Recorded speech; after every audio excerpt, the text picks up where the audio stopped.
All right, guys, welcome back. Don't worry, you don't have to listen to me again today. This guy in the back. So I would like to introduce our speaker for today. He's sitting right here, and I'll have him come up here in just a second. This is Rob Luck. Has everybody met Rob Luck in the office? No. You know why? Because he hangs out in Bolivar all the time. That's why. Rob came to us in 2018, correct? Yep. And last year he was in the top 13% of this market center with over 5 million in volume. Is that correct? Yes, roughly, yeah. Roughly, Sounds good. right? I was like, that I'll sounds take good. it. We'll just go with that. He is a big influential person within our office and has a passion for giving back to others and teaching. Would you agree with that as well? Totally. Okay, awesome. So what we're gonna do today is he's gonna get you guys started on session 2, which is embrace your job. A couple little reminders. When I sent out the initial invite for all of the dates, I believe I scheduled you guys for a Saturday, the 21st. Please do not show up. I will not be here. The instructors will not be here. So it is going to be Friday the 20th, and that is the day where we double, where we have open houses in the morning with Paulina and then social media in the afternoon with Christina. So it's going to be really great. Bring your lunch because there's not a huge gap in between, okay? You guys gonna be good to him? Yes. You're gonna be engaging? Of course. Yes, okay, awesome. All right, so Rob, come on up. And then I will also be here at the end to give you guys your note cards for your daily successes, okay? Take it away. Thank sir. you. Yes. Hey, all. Hey, Rob. And it's okay, you can write if you really want to. You don't have to be too much. Listen, thank you, Shannon, for that very gracious introduction. Because I don't know all of you, and I do hang out in Bolivar, can we just do a real quick introduction? I know a lot of you, but I don't know a bunch of others. So Michelle, can you kick us off real quick, just a real fast introduction so I can know everybody by name? I'm sorry, what kind Just of? introduce yourself real fast, please. Well, Michelle Omar, I'm an agent for about a year. And I was in the team and I just went solo now. So it's a different story, different game. Yeah. And I love being here. So I'm originally from Brazil, if you're guessing, because of my accent, I speak Portuguese. But I'm also fluent in Spanish. And I'm also a circus performer. So I'm gonna be performing at the Shrine Circus next month from February the 2nd until the 12th. So if you go there, you're gonna see me in the show. Oh. Not nearly as interesting as that, but Stefan Schneider, I just got my license back in November, and so I'm just Oh. beginning and thought this was a good way to start. It definitely is. Thank you, Stephen. I'm Nikita. I'm still waiting on my license to come in. We applied it during holidays, so it's taken a while. But yeah, I think it's a great way to start as well. It's coming, you bet. My name's Oscar. I've been a realtor for, I don't know, like 10 months or so. Yeah. Very good. Thank you, Oscar. I'm Mimi Tucker and I've been an agent for about 3.5 months. Welcome. I'm Zeb Thompson. I got my license back in the summer. Perfect. I love this. All right. Holly Garut, I've been an agent since 2019. However, I just transferred to Keller Williams over the holidays to level up and be around a lot of more motivating people, other than just the one other person I had in my office. Okay, rock on. Then welcome. Thanks. Great. Hi, Tamara Simpson. I've been an agent going on my 4th year. I just moved from a small brokerage in Nixa to Keller Williams in March, and I love it. I'm Megan Ham. I passed my exams back in October. I'm working with Robertson Lyons Realty Group. Got it. I'm Christina. I've got my license in June and I'm on the police Riley's team. Perfect. Great. Steve Chilson, been in real estate 6 years. Been solo ever since. All right. I'm G. I work with Brian Fisher out in Stratford. I'm trying to get my license right now. I just passed my test, but still waiting on the license. What's your, how do you say? Is that That's the just, Fisher team? Okay, I thought it was SBU. Sorry, all ball over here. So purple SBU Bearcats. All right. I'm Andrea Onan. I've had my license since last summer as well. Awesome. Okay, Andrea. Don Linsmeyer, I'm a new agent. I'm here for the technology because it's tough. Okay, well, you'll get it. That's good. Keep going. I'm Isaiah Whitaker and I had my license since about December. Nice, okay. Seymour? Go ahead. I'm an agent. And I moved down here, we moved down here from Kansas City. I was an agent up with Keller Williams up there for a while, Reese Nichols, came down here. And in this office, and probably a couple of times, this is just for personal reasons, but back at it and want to make this thing work. Rock and roll, okay. Robert Lindholm. I just got my license in August and I work with Kasha Driscoll. Perfect, okay, great. Yours is probably the only name I'll remember because it's mine. But I forgot to mention my name, right? I just said I was an agent. You are there. Yeah, okay. Can I get your name as well? It's Rob. Rock on. Yeah, We're Rob. taking over. Well, guys, thank you. And like I said, I've already forgotten half of you. Love you. Thank you. Welcome. Right, exactly. But anyway, now I can call on you. Hi, Danielle. Hi. Since you just walked in, can you introduce yourself really fast? Danielle Beersman, Oliver, agent. There you go. All right, awesome. Well, today we are going to embrace your job. Sounds really cool, right? Okay. So before I get diving too deep into the content, I want to introduce you to my friend. Brought him all the way from Oliver. His name is George. If you can't see that, it is a small goat figurine. Bear with me here, okay?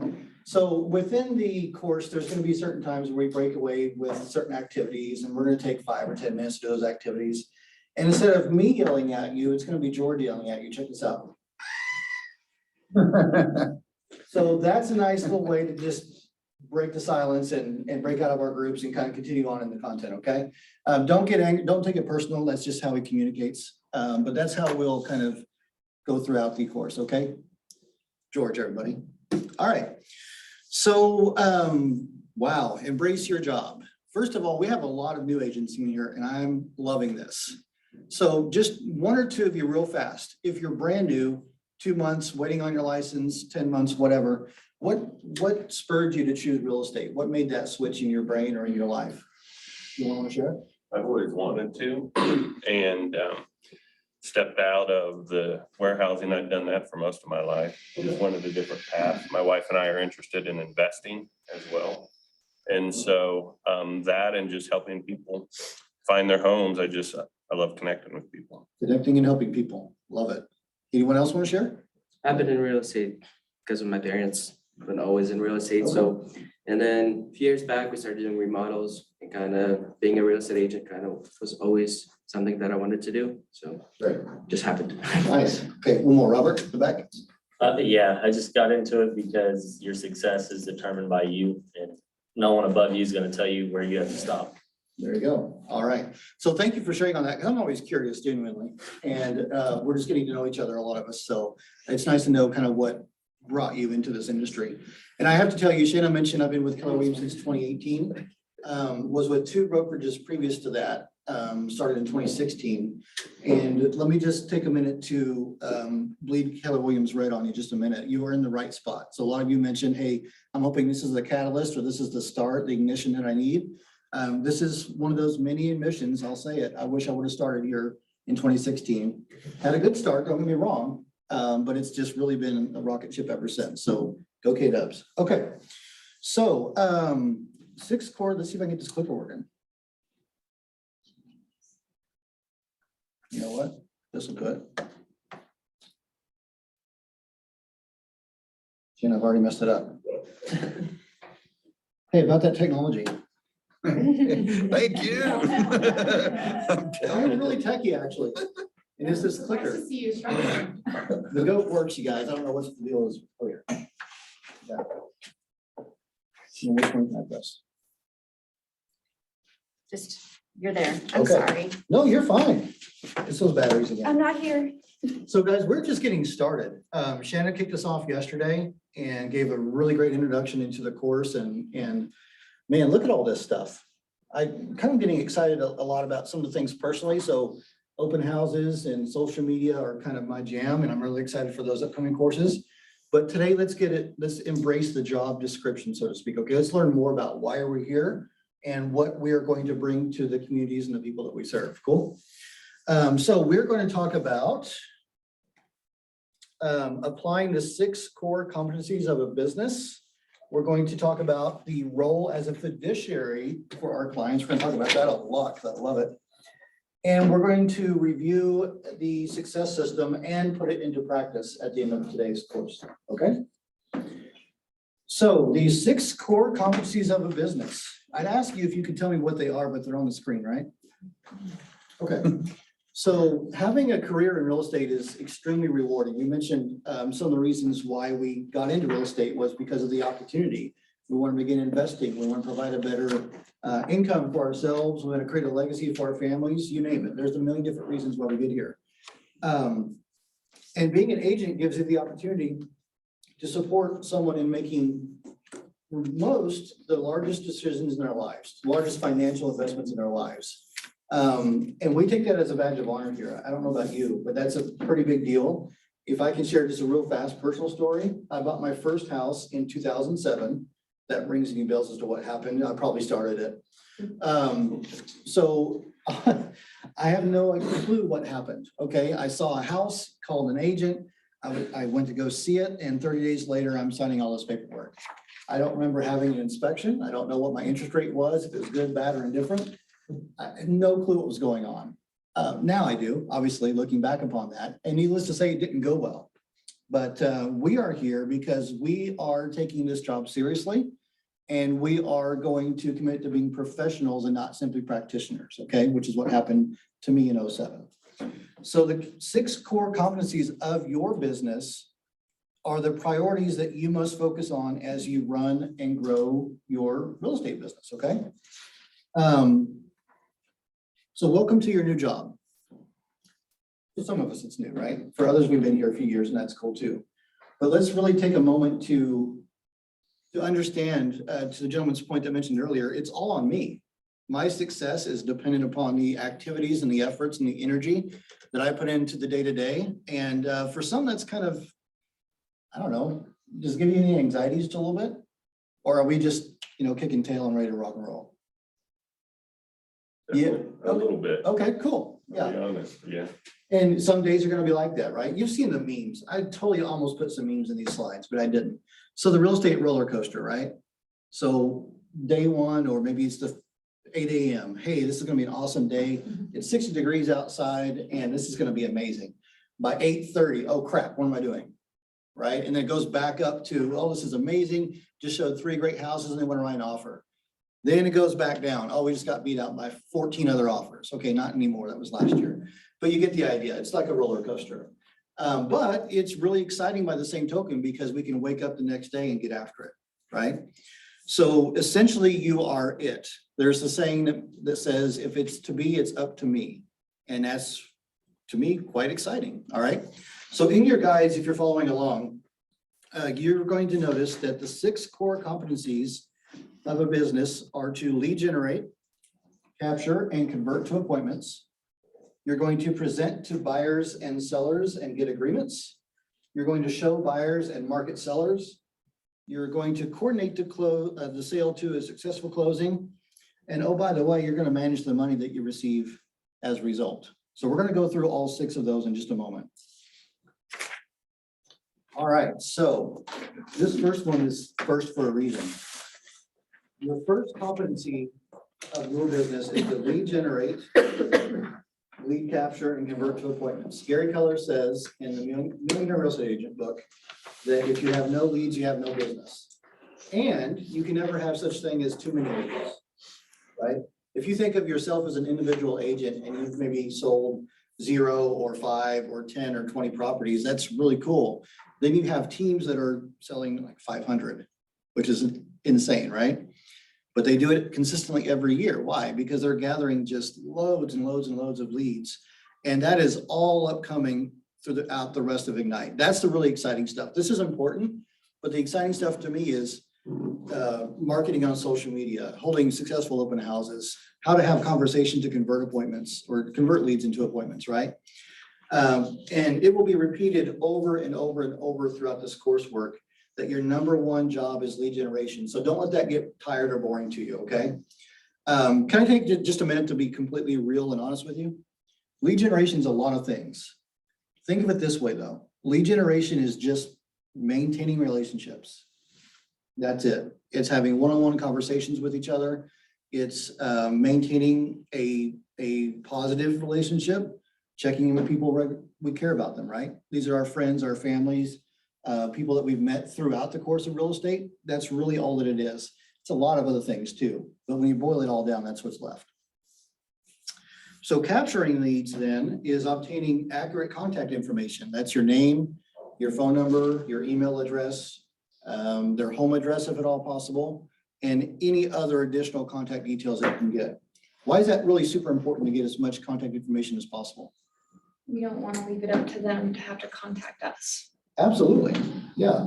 You know, and to that point, if we're waiting on other people to contact us, other agents potentially can get in our way, to get in their way and take the business from us, right? So absolutely, we want to make sure that we have every opportunity to reach out to them and provide value to them. That's what it's all about. So perfect. Capture also means adding new people to your business. So we are to have more conversations and meet more people every single day. Anyone else in the room a prescribed introvert? Just, oh, perfect, awesome. I only get energetic and excited whenever I am presenting to buyers and sellers, showing properties, teaching this class, which is cool. And at St. Louis baseball Cardinals baseball games. That's really about it. Every other time I'm nose deep into a book, I'm outside doing something. That's about it. Actually, I was gonna say something else, but I won't.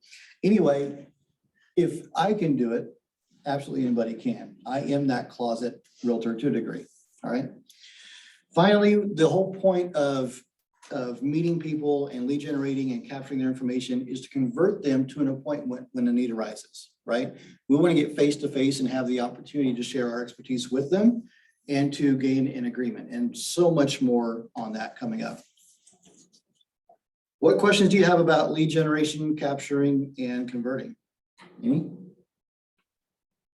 I know as a new agent, mine was how. Right, Yeah. yeah. How do you do that, Rob? Everybody talks about it, but how? See, and that's why Ignite is what, 20 different classes, 22, something like that? Yeah, there's a lot of the how.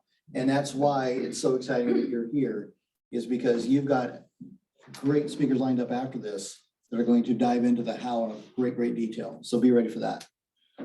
Perfect. Any other questions? Cool.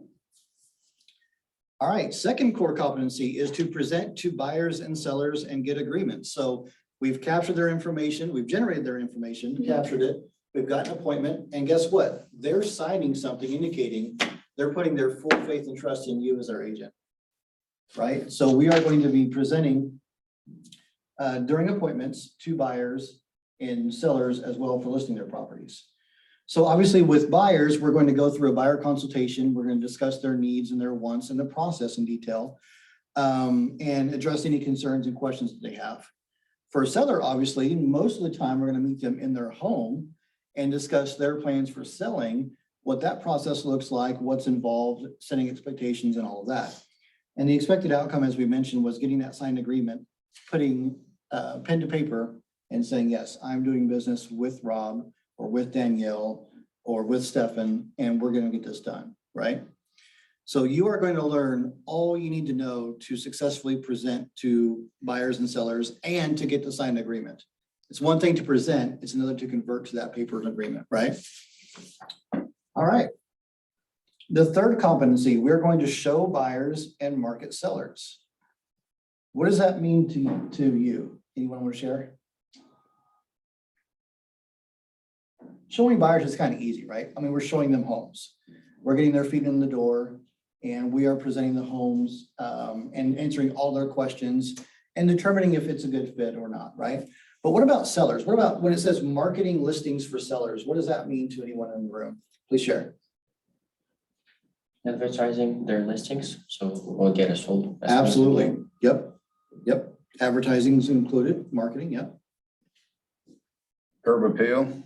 Hey, perfect. So advice on how to get as many eyeballs and feet in the door, right? So have some enhancements that you can make to the curb appeal or to the look and feel of the home, right? Perfect.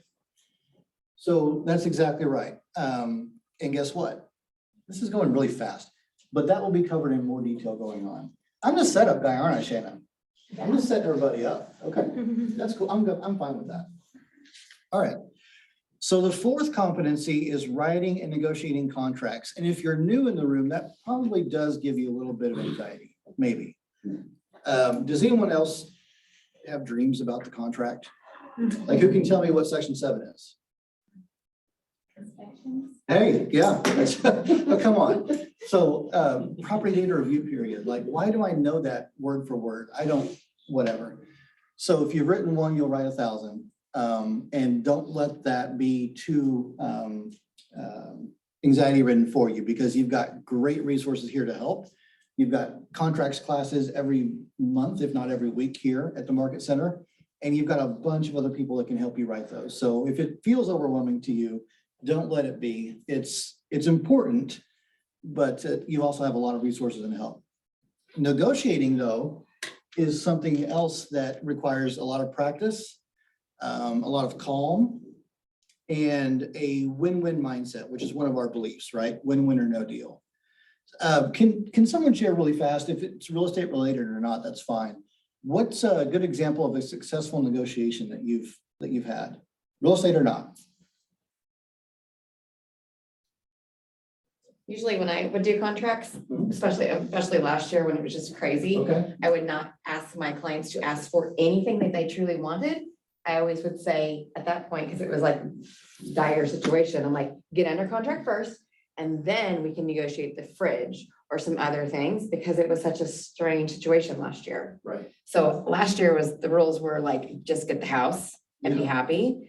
But part of that, it'd be like, asking for the hot tub, asking for the refrigerator, asking for the curtains or balances or things like that, that they liked of the current owners.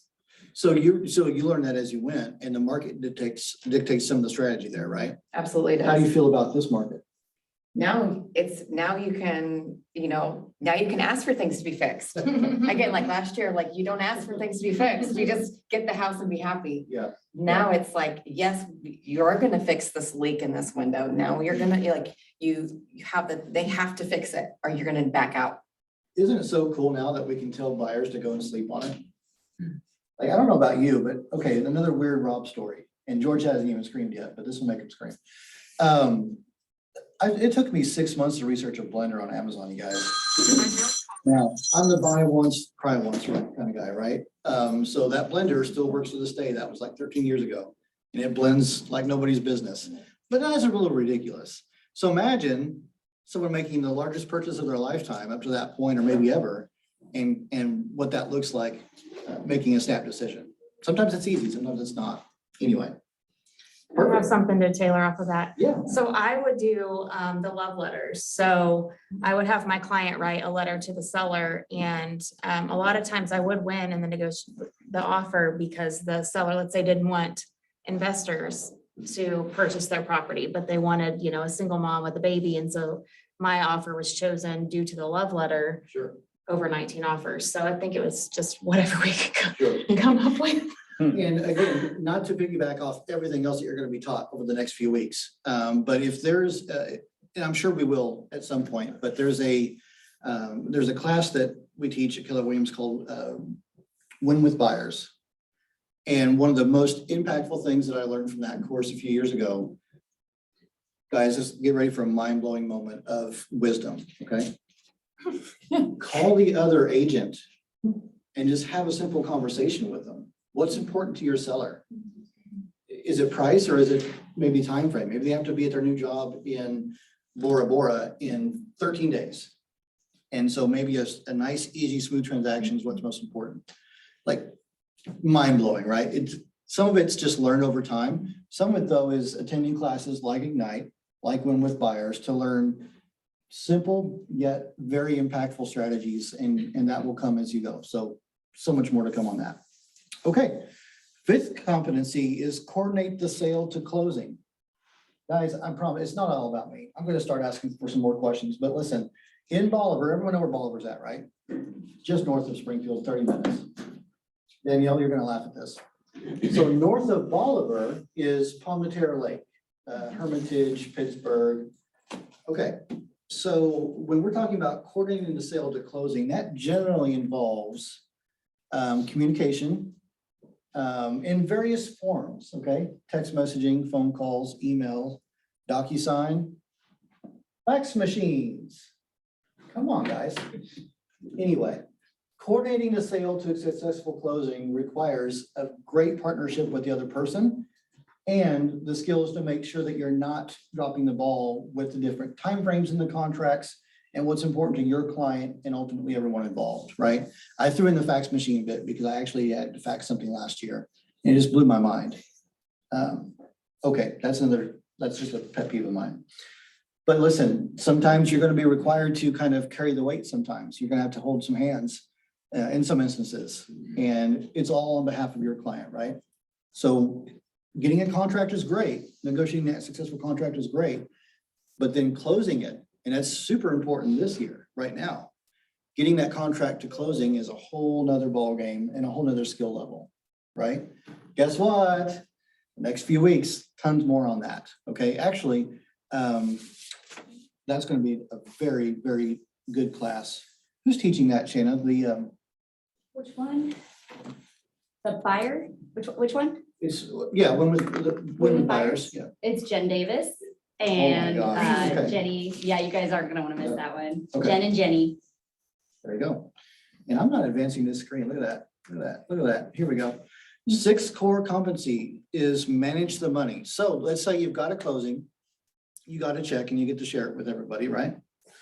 You have to manage your money to be a profitable business, right? So all of this is going to come in to play throughout the coursework of Ignite, and it's all right there in your guide. So this is, guys, if you were wondering if this is the right place to start or a good start, let me tell you it is. It's just fantastic. If you're like me and like to read ahead, do that after the class, because there's so much good stuff in there that you can start implementing. All right, so there's a really big, another essential component to this job, and it's your mindset. So I mentioned the quote earlier, if it's to be, it's up to me, right? But mindset matters. And we have the Keller Williams belief system along with the 6 personal perspectives to keep you strong. That was shared yesterday, right? 6 PPs, okay. Who can remember any of the 6 personal perspectives, just out of curiosity? Interesting. Listen, I know Shanna is a terrific presenter. There was just a lot to go through. That's all. The 20/80 principle. There you go. 80/20? Yes, okay, perfect. Look, are you looking back? No, Okay. that was something I commented on yesterday. Okay, so that is so good. The 80/20 principle. What does that principle say? Can you share? Remember? Like 20% of what you do. Is 80% of your Oh, it's all coming back now. That's right. Yep. So it's important to keep your mindset programmed to success and continue to believe in yourself. And those 6 personal perspectives will help you with that. And every single day of the course throughout Ignite is going to help you with that as well. I think when we talk about mindset, it really comes down to maintaining a mindset focused on being of service. So when we were introducing ourselves, we talked about, hey, I really want to help people. Guys, at the end of the day, that's all that it's about. In fact, we're going to talk about this in just a moment, but on your real estate license, and this will be really fresh if you're brand new, but what does it say next to your name, or what's the title that you're given to the Missouri Realtors? Salesperson. Yeah, you're a real estate salesperson. I'm going to argue that, but we'll talk about that in a minute. It really comes down to service. It's serving people.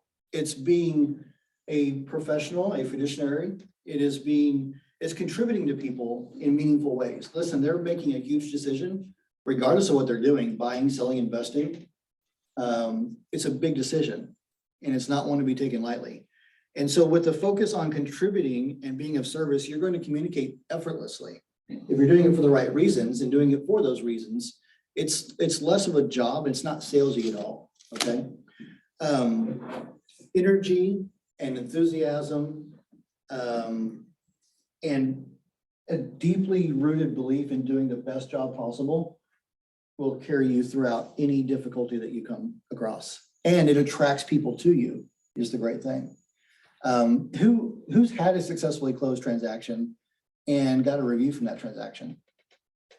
Rock on. Okay. Do you remember what the review said by chance? You're looking at me. Go right ahead. Yep. That I was professional. I put their needs before my own. I don't know, it was a long paragraph. They would recommend me to anyone. That's all good to me. Yeah. Danielle, what did yours say? I'm looking them up. Let's see, I've got a few, I do Google reviews afterwards. I send a link and I ask them to review it. Last month I had somebody say experienced, confident, knowledgeable, patient, kind, and down to earth. That's how I would describe it here. So think about that for just a second. You just went through a long period, a relationship with these people and successfully got them to the closing table. So much so that they took time out of their day to leave you kind words for review and to recommend you to other people. Guys, that's what it's all about. And what brought you to that point? Was it just trudging along and hoping that things worked out for the best? Or was it your time and your attention, your energy, your skill, all those things combined to get you to the finish line? It was. And you did such a great job that they left you a glaring review. That's all that it's about. So let's talk about some more realities about being a real estate agent. So in your guide, there should be some questions, and I'm sorry I don't have the page number, about how long it takes to get a buyer or seller to sign a contract for sale or listing. So anyone want to share in your mind? How long typically does it take? So you've got a buyer that you're showing properties to, they write a contract. How long does it take to close? It depends on the motivation. It absolutely does. So give us a ballpark. Right, it depends. If they're really motivated, a buyer, for example, will sign right away at the consultation the first time. And if he's a seller, he will call you to say, I want to list my house. So just bring them the paper, they sign right away. But if they're still thinking about it, it might take like up to 6 months to a year. Right. Yeah, you're absolutely right. So the contacts that we're making every single day, it could be, to your point, months down the road before they ever transact with us. Yeah. And so we're kind of getting back to the lead generation conversation, right? Where you can never have too many leads because you're going to constantly be generating those leads and maintaining those relationships over time to where you are in the way of their business when they're ready, right? Which can take months. Some of our more experienced agents, is there an example of time where it took maybe a year or 2 or 5 of a relationship with someone before they transacted with you? Yeah, okay. So one of my favorite clients, actually, I met them in 2018. They came to an open house and it was 4 years before they ever did anything. And I'm going to be honest with you, I did not do the greatest job of maintaining that relationship, but evidently I did something right because they came to me 4 years later. I'm not saying I disappeared. I was there, just not, in your face every day or regularly. So it's really rewarding when that happens as well. But sometimes it takes a while to nurture those relationships. Sometimes something will fall into your lap and that's tremendous as well. Sometimes it happens very, very fast and we'll take that. But let's say you have a contract. So let's say you have a buyer, you've shown properties, they fell in love with one, they wrote an offer and the seller signed it. Now you have a contract. How long does that take from the time that contract is signed until that transaction closes and you're actually getting paid? Typically 30 days. 30, 35 days, somewhere around in there. Could be 2 weeks. Yeah, okay. Yeah, if it's somebody with cash and you've got a great title company, it could be 10 days. Yeah, okay. But generally speaking, we're looking at 30, 45 days max with some USDA stuff in the summertime when they get busy, right? So, okay, let's say you're nurturing someone for 6 months. Then they have a contract which takes, I don't know, a month or 2. How quickly do you want to get paid? By the way. Every day, right? Someone mentioned this a long, long time ago, and I can never remember, so I can't give anybody the credit. But they said every time you have a closing, you're unemployed again. And I thought, like, wow, that makes sense to me. Like, that's a good way of putting it. So how long can you go without a payday then? Did you, prior to real estate, did you have a salary or a biweekly paycheck or weekly or monthly or what have you? Yeah. So this whole conversation has to do with the 6 core competencies of a business, and it can't be stressed enough how important it is that you develop your skills in these areas. And that's the purpose of Ignite, is to get you started on the right foot, give you the skills and the tools and the scripts and dialogues to get really good at these every single day. So we're gonna lead generate every single day. We're gonna build your database of contacts. We're gonna communicate with people about real estate daily. We're going to commit to go on a lot of appointments, and we're gonna practice conversations to get better every single day. And there was a quote shared yesterday, I'm hoping, because that's what the guide says. Anyone can do it, but not everyone will you? If you're here, I can say, yeah, probably you're here for a good reason, right? You're gonna do it. But those are the things that you should be doing every single day. And I'm forgetting all about this little clicker thing. Can I get someone to volunteer to read this quote for me? To achieve your highest potential, these 6 core competencies must be done consistently and done well. Consistently, done consistently and done well. How often is consistently? Every day. Every day. Every minute, all right, yeah. And done well? And that's a progress report, right? It's progress, not perfection. But consistently, done consistently and done well, you will reach your highest potential. That's from Gary Keller's book Shift, which if you haven't read it yet, is very, very advantageous for our point in time. Okay, any specific ahas about anything regarding the 6 core competencies of a business? Anything else you want to share? I think some of the realities of just how long it takes and what it takes. Sure. A little good reality check. Yeah. Yeah, and keeping that in mind and knowing we still have to fill the coffers every single day with fresh leads. Yep, fresh relationships. Anybody else?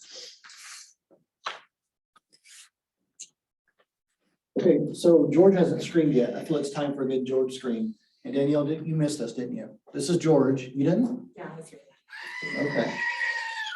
On we go. We're going to talk about recognizing your role as a fiduciary versus a functionary. All right, so we learned earlier how important it is to maintain a mindset focused on being of service. So let's imagine that you're doing business with the company. Let's say it's a car repair. Say your transmission just fell out in the road, okay? And so you're taking your vehicle to a car repair company, and they just take your car in, they do the job, and they ask for payment, and you're out. So you got what you needed done, right? The job was done, but there was just very little personal interaction, very little excitement, or gosh, is this guy even having a very good day, right? Versus the flip side of that coin, you go to a different car repair company and they meet you at the door with a handshake and they offer you a coffee or a water. And they listen to your needs and they anticipate why your transmission dropping in the middle of the road is a big deal, right? And they set clear expectations on how long it's going to take to make this repair, how much it's going to cost. And maybe they can even give you a loaner vehicle while you're just being repaired. Hopefully they do that, I don't know. But what's the difference between those two experiences? Night and day. Night and day, apples and oranges, right? I mean, it's a complete change of scene.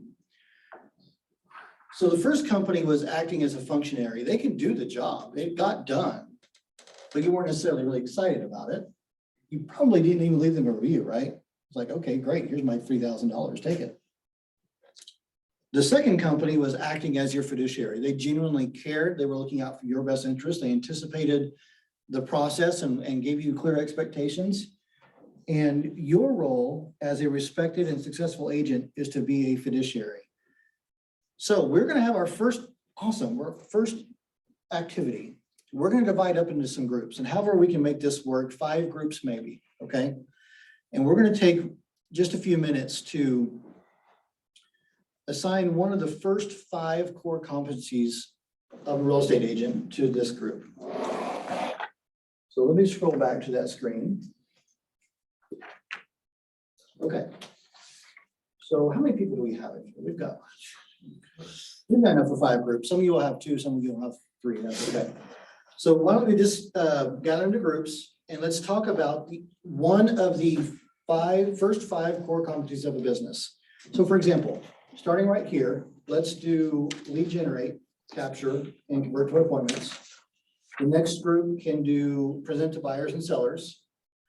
The next can do, who would that be? The very end, Robert, in the very, very back. Your group can do show buyers and market sellers.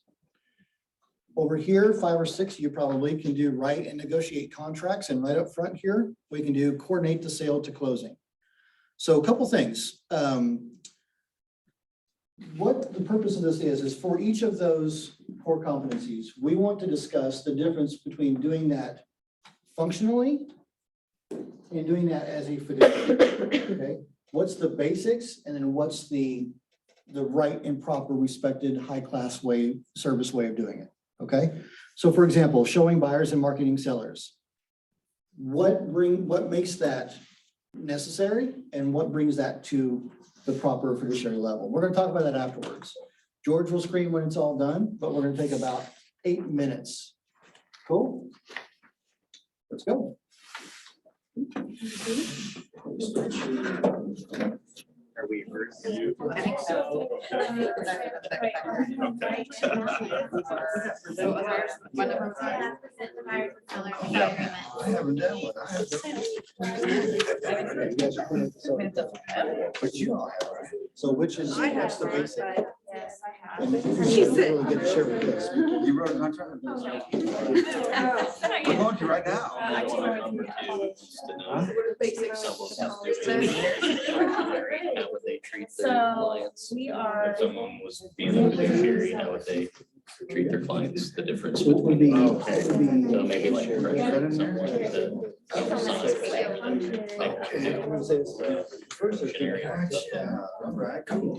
as a fiduciary, maybe. I would say going over the contract. Yeah. Yeah, Go rather there. than I'm gonna explaining send it off, to. yeah. Yeah. And fiduciary is, this is what the contract is. It's the first thing I might have never done it Kind yet, of go through like. but it is just talking with my client and figuring out exactly like what they're looking So for. how do you set it up? How they, kind of their timeframe that they need to have this happen in and all that. And then communicating with the, Yeah, they're if gonna I feel the expect buyer, you to know what. seller, or whatever. You need and to know. getting the communication going to see how they need What's to. the need of the gallery. I think of the word honesty, fiduciary, you're doing what's right, but there were so much things that happen after the contract is signed to get to close. Where you were not. The tops of the houses. So just being educated on. Not accepted. Your life sucks. Your same thing with your relationship with just your client. There's all these moving parts in there. The inspection notice is great, things that you've done and you met. There's so many things that can go wrong. That's up to the To buyer. me, the biggest thing is that is honesty. Because if you are on one side and you buy or you don't know the answer, it's okay to not know the answer. You say to the other side, I will find out after that. Like you've already done your house, Right. anyway, but so that would have accuracy, just knowing that. It just makes it Being so. educated. It affects the whole And thing. it affects everything, and it's okay to be new and say, I don't know, and it's okay to say, I don't know, right? You'd rather people be honest and transparent. That is, to me, the biggest thing, and that's so that's to your client, just your engagement to your client first. You're helping them. Yeah. For the what?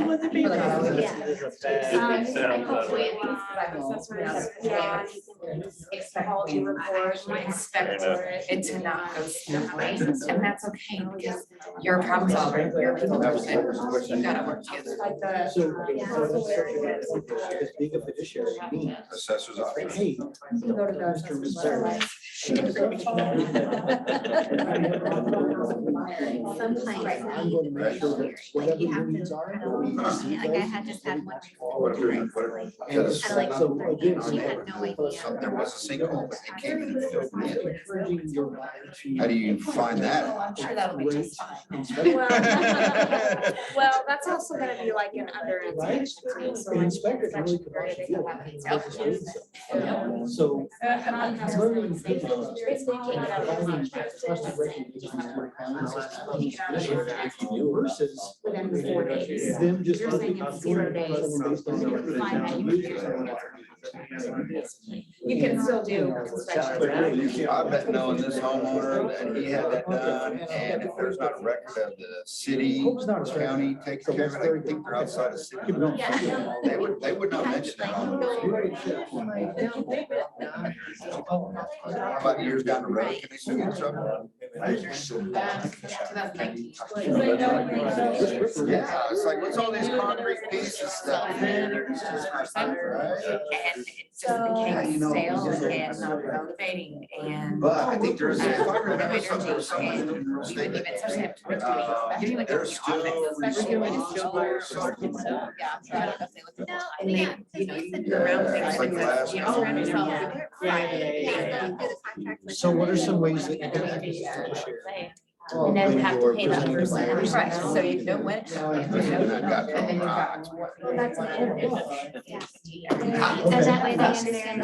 And they're not great. having So, You okay. wanna be better. And level up. You get, yeah. Have you ever had one of the I'm brothers not that doing better than I was. Every time we talk to for some. Almost. Line by line. Pretty much covered every single. Just It give me a depends on the number. client, but yes, I kind of just skip over. I was telling my wife last night, to show me the class. Whether that be, I send it to them, let's say you're at a I'll send it to them like, okay, it's 10 o'clock at night, I have to have an answer by midnight. So on your phone. That's happened. I find So something. I'll send it to them, and I'll call them, and then. Happens every day. Or, what would you rather do? Read it Yeah, first like, and I ask get it. I've got one of questions, about it. or do you want to go over it with you? Like there's a 300 page. I get that. I just remember it was, that's only like from out of town. Word for word. You have to. Raising What is this?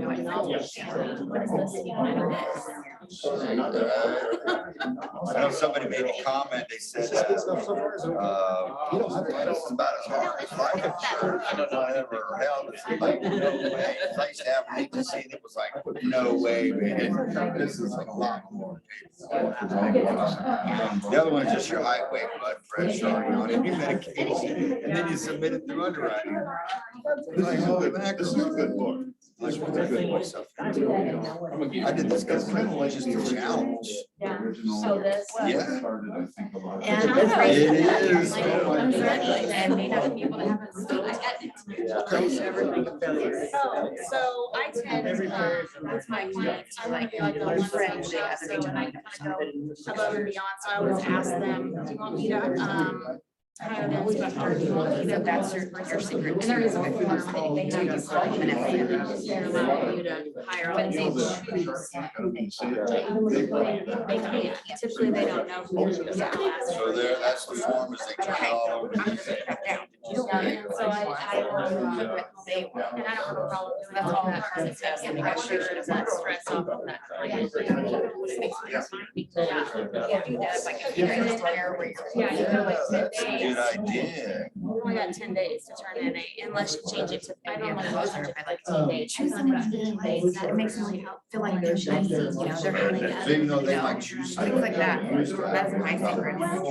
I just can't imagine. But setting the expectation that they will not go smoothly. There's information in my buyer's agents say. Or and if it does just say, these are extremely slow. This is extremely slow transaction, you know, transaction. I don't want to sound like my brokers. Right now, yeah, I've been like, trying to get through it. Like if you say that up front, and get, that's why. You're not gonna retain anything. Have you heard of prep agents? Yeah. I was in a lifetime. So, yeah, it was, Okay. so when I was in. They think I heard that term They think that yesterday. the world is a love ever, you know, like everything's amazing and Somebody great. gave me their I'm sure I'm really frustrated too, like right now. I feel like- Well, I got to think, this is not. As far as studying afterward. I need two of my. Long story short, somebody suggested prep. It was in the man, we didn't study this stuff, a lot of it. I got to look at it and it said for growth. Oh, did it? Oh, yeah, but I actually started doing okay. Are we talking about the test? Huh? Are we talking about the test? The prep agent. So I did the free ones. I never even signed up for that. I just did the free YouTube videos. Really? And I listened to it, instead of music, I listened to it in the car. Yeah, that's the only reason why I passed. Yeah. You're about a good point. Their buyer's agent. It's a lot more than calorie stuff. You ask for more than what you Just ask. eating it. Like, to me, sometimes I'm like, your maker is more. It's like, you don't need 7 pounds. You can't actually put it hard. Like, It's a little bit funny if it was loud. You know, like, I went to the real estate school. Yeah, I had to put up a calendar. Okay. Okay, how was this conversation? Huh? How was this conversation? Did it make sense? Does it bring you clarity? Thank you for your help. Let's, so let's share a little bit. Give us, okay, so who had show buyers and market sellers? All right, in the back. So what are some ways that a functionary would operate versus a fiduciary, which is everyone in this room? So if you're showing buyers, just you open the lockbox, you open the door and say, there you go, check out the house. And you're not very helpful with anything. Maybe don't, like you feel a soft spot, but they didn't even ask about it. So you don't say anything. So it doesn't get much more basic than that, right? I mean, did you get into real estate to open doors for people? I mean, literally, figuratively, yes. Okay, and that has a lot of meaning. But literally just unlocking doors is probably not what excites you most about the real estate opportunity. So anyone can do that, literally. A fiduciary, however, how does that operate? What's the difference there? Well, you would meet with them first, consult them, discuss their wants, their needs, be completely transparent with how everything's gonna play out. Any concerns they may have. So just walk through the house, answer any questions they may have, and be helpful, be their servant. Absolutely. Anyone else want to share from their group? Any ahas from that exercise?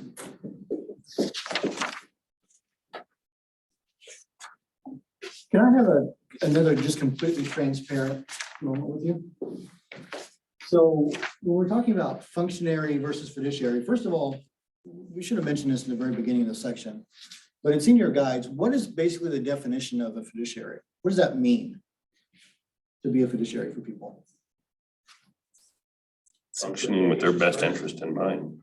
Yeah, so their needs are most important above that of even your own, or none. Their needs come first. It's their real estate transaction, and we are working with and for them, right?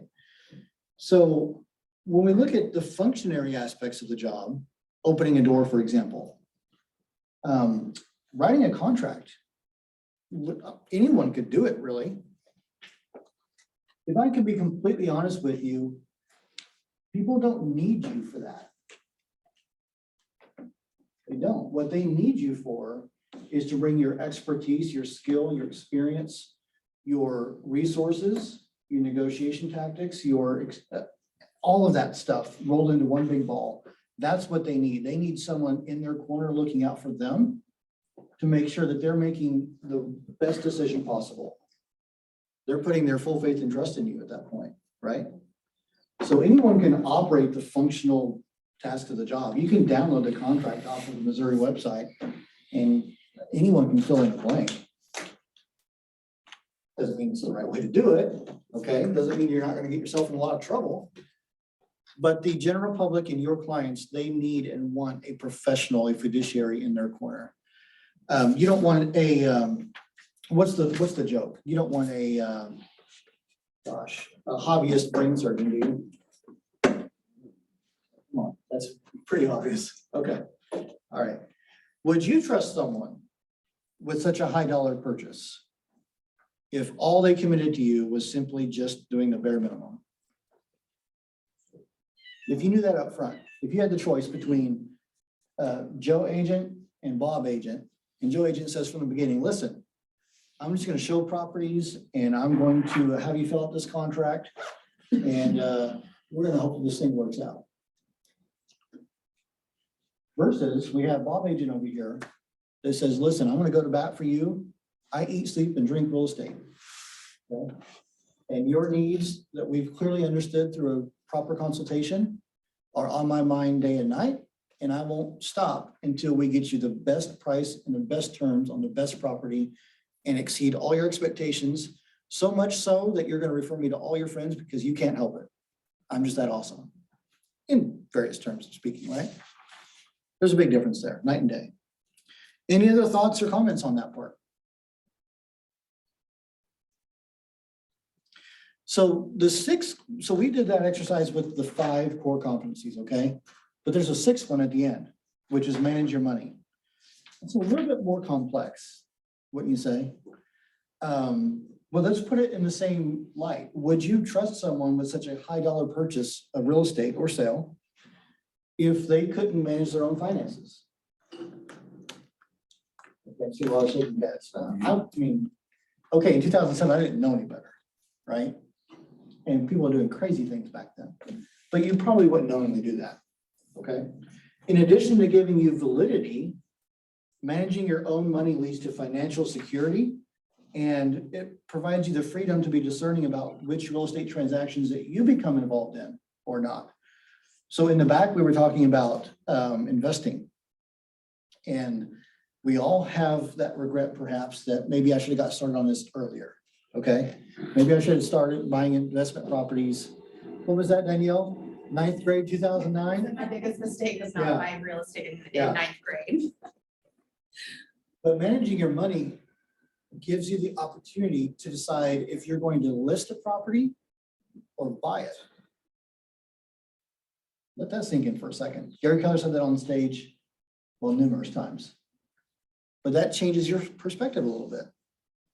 And you can't get to that point in your career if you're spending every dime that comes in or mismanaging the money in various other ways.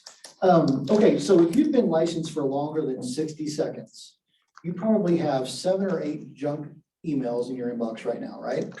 Someone trying to sell you something, shiny object, secret system, or click here and give me $3.99 for 5 top strategies of successful agents, which, you know, are all shared throughout Ignite for free, by the way. Gosh. Choose wisely, okay, but managing your money is a big part of that. And having the opportunity to make discerning decisions about how you spend that money will take you a long, long way. All right. We talked about the Y4C2Ts yesterday, right? Win-win or no deal, integrity, do the right thing, all that stuff. Ring a bell? That is the Keller Williams like value system right there. That is what we live and breathe. Is that acting as a functionary or fiduciary? Fiduciary. Absolutely. Is that acting as a practitioner or a professional? Professional. Yeah. Who has ever searched YouTube for how to do something? Listen, wealth of information, right? So going back to my earlier comment about being a functionary, they don't need you for that. They can technically YouTube it as far as some of the more questionable things. Is that necessarily the best avenue to take? Is that recommended in all instances? Absolutely not. Okay. Any other ahas before we move on? What's our time? 12:59, rock and roll. Okay. Any questions about any of that? Are we good? Okay. Okay. So you've already learned that your first core competency is lead generation. Without leads, your business cannot sustain itself. And bear with me, I'm going to read something from The Millionaire Real Estate Agent. What you have to embrace is the fact that it is the number of qualified leads you have that will either grow your business, keep your business, or put you out of business. Nothing else about your business will have as big an impact on it as the number of leads you have. So I think that's really so good. We ought to read that again. And this isn't on the screen, is it? Oh, hey, there it is. Can somebody else read that instead of me blurbing all the time? Who wants to give a shot? Nothing else but your business will have as big as an impact on it as the number of leads you have. Why do you think that cultivating leads is so essential to the process of success in your business? That leads, you ain't getting paid. You're not getting paid. That's right. No leads, no business. Yeah, you can't even start anything. There you go. Also maintaining consistency in your business rather than hitting peaks and then dropping off. So remember a while back at the beginning of the course, we talked about lead generation and how that Gary says you can never, ever, ever have too many leads. If you are lead generating consistently, and think back, a lot of us are new, okay, that's fine. Anyone is more tenured, has there been a moment in your career where you've had so much business you couldn't handle it all? Listen, it's possible for anyone in this room. But how did you get to that point where your phone is literally ringing off the hook, so to speak? And you can't answer it fast enough. And you're getting voicemails, but you're still having a 45-minute conversation with somebody else. That is only achieved by just filling that pipeline full of fresh leads, lead generating every single day. Although lead generation and lead follow-up are the most important priorities you have when running and growing a thriving business, sometimes it may feel uncomfortable to do so, especially as a newer agent. Feeling at ease when talking to people you know and don't know about how you can help them with their real estate needs is a skill that takes time to develop. One of the best ways to feel more comfortable communicating with potential leads is by role-playing and practicing the most common conversations you have with your clients, potential clients, and other agents involved in a real estate transaction. Let's pause for just a second. So getting back to lead generation and it just being relationship maintaining. We just got done with the holidays, right? Did everyone have an opportunity to meet with family during the holidays? Yeah. How'd that go generally? Good? I mean, not too many political arguments or anything like that? Okay. So those are people that you know. I mean, my goodness, you grew up with them, right? This is your family. And those conversations generally are pretty easy to have. It's, hey, how you doing? My brother from Indiana. How's your deck business?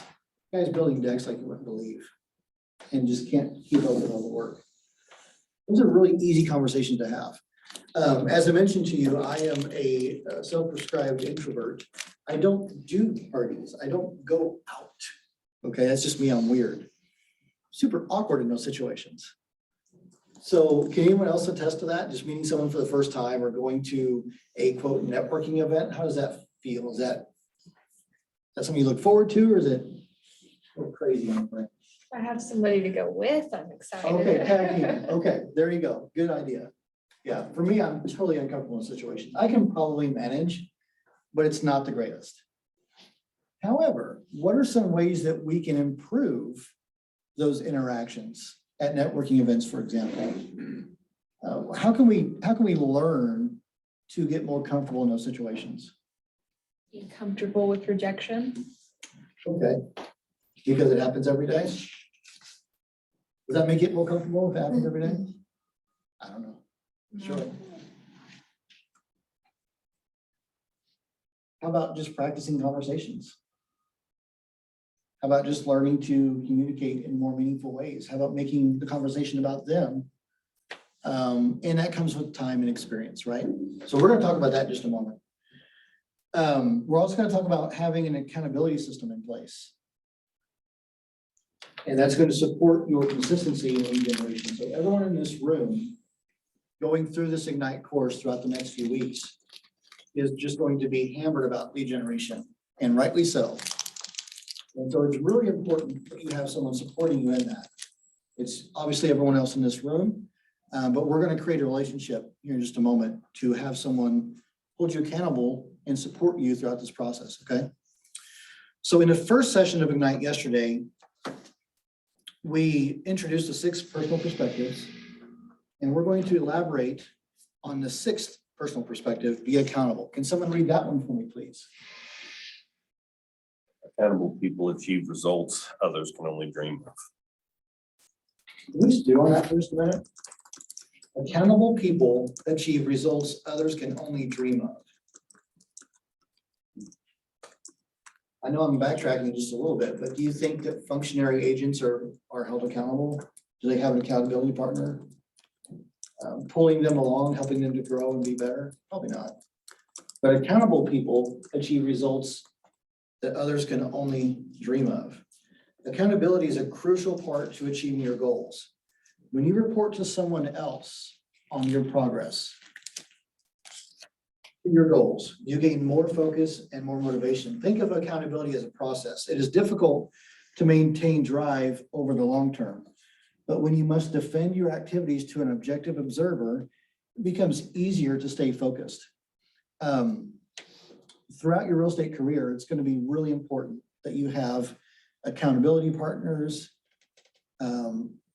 people that support you and hold you accountable personally. And I recommend that there's a time in your career where you pay somebody to do that in the form of a coach. And sometimes it's not cheap, but that's a high level of accountability, right? So it is basically taking your job seriously, understanding that you've got to lead generate and follow up and convert to appointments every single day. And you take that job so seriously that you want someone else to call you out when it's not happening consistently, right? We'll get there, I promise. Accountability isn't just that dirty word of holding each other accountable. It's also about getting and implementing feedback. What ways can we get better together? Okay. And so we're going to go through that in just a moment. So earlier we had everyone introduce themselves. And I want to take just a few minutes to look around the room and pick someone to be your accountability partner for this week. So don't worry if you're going to be late to one class or what have you, but how about we just pair up? And sometimes if it's an odd number, we'll get 3 in a group. But let's take about 5 minutes and maybe get up, walk around, say hi to each other and say, hey, would you want to be an accountability partner for this week alone? Okay. And we're going to talk about what that looks like in just a few minutes. Okay. So 5 minutes, let's find someone to be accountable to.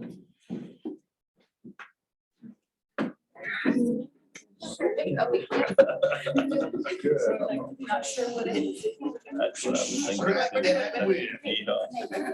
Each other. I know.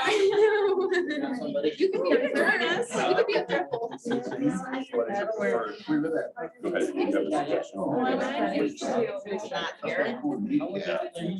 She does have a case. I have right now. I had your husband this morning.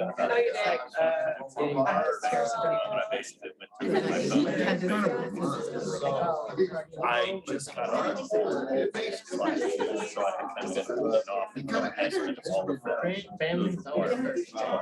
But I need it. And I'm nervous. On Tuesday, Thursday. But no, I haven't quite And done my that son, yet. he was on last night, like, what's that? Say weather. Okay, so you were a G for Yep, the. the G, Oh, and okay. then You Sarah wait up was line. right next to you. So- I just thought that you had all the kids' classes. Oh my God. Yeah.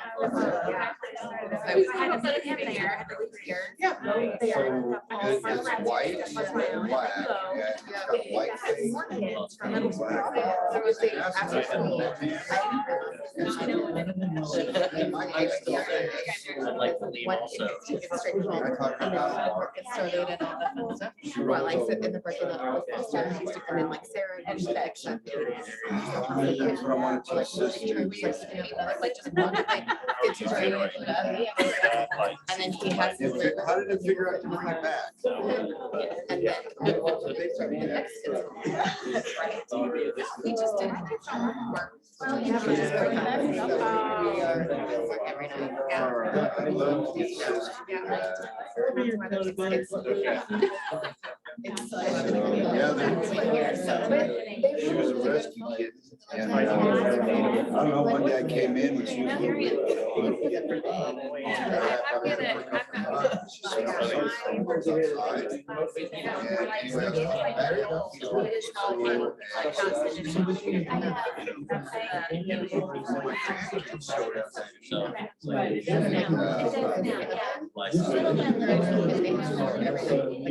It's kind of my first.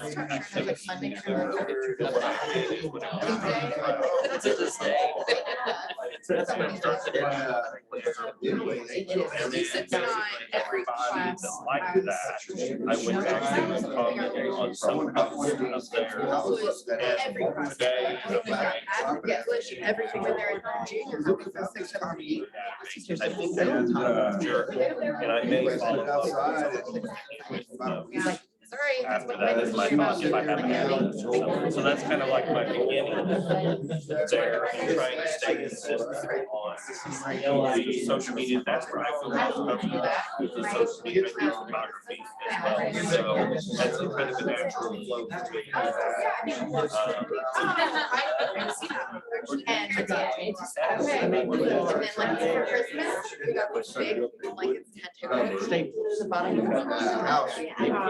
I think you gotta. It's a happy camp. I wake up. I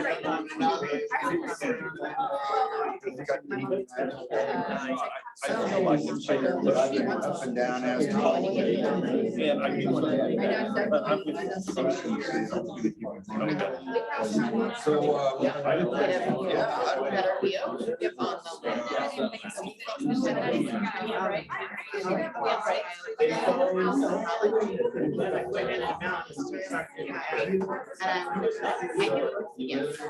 And I kept saying.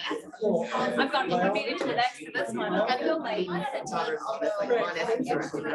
then I'm like. Even like. Can I, do you mind if you just do, phone numbers? You go into it, I understand, because I put that on the kitchen and it's in the back. So I was getting off.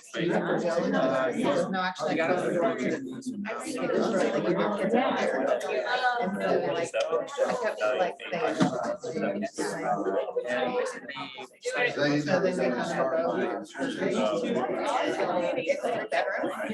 So there's still like space.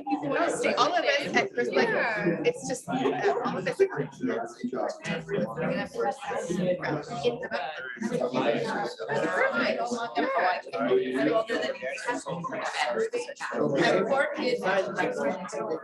Okay. So they transferred me here and then they got the word that this. I'm trying to get my parents. Great story now, I'll sit down. Yeah, there's. Right, like there was different drinks, like some water and people next to it. No, I got it. So if you make stuff right now. How often are you having?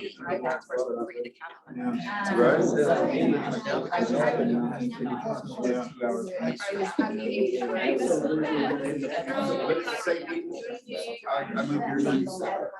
They were the same people. Oh, yes, I remember. It didn't start on. I remember that because they time of I get I would call them, you know.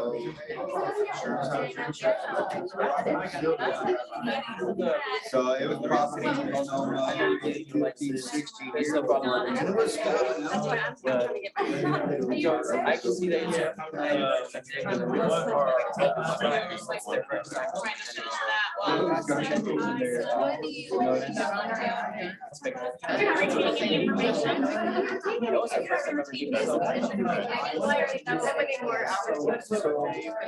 Online, like.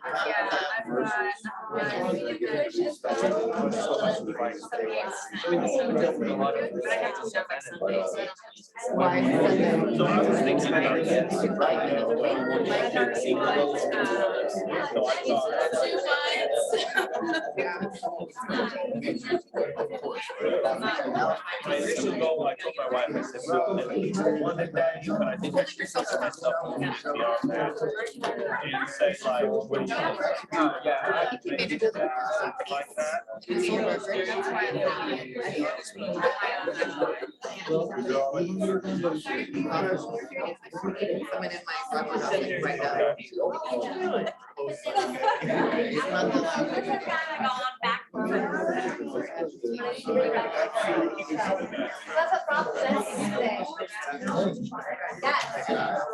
So, and we're saying talk, I would say that I'm gonna include social media messaging. I need to have another question while we're discussing. Start screaming again.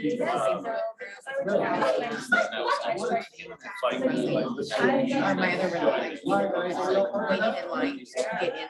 I need to push No. You call somebody else.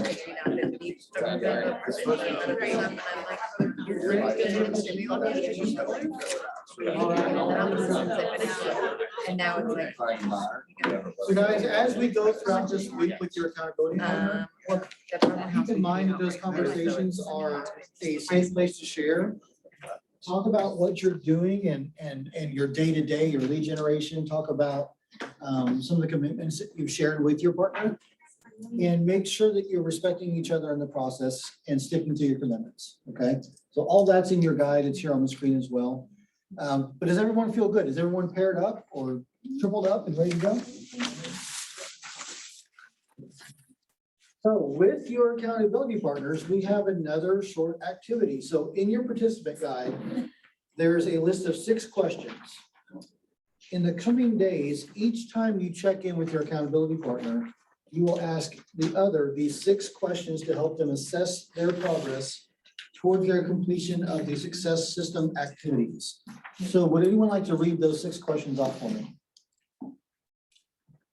How did you do? How do you feel about that? Did you have any opportunities for improvement? How will you address those opportunities? What were your wins? How will you celebrate your wins? So listen, we get to celebrate our wins. That's pretty cool.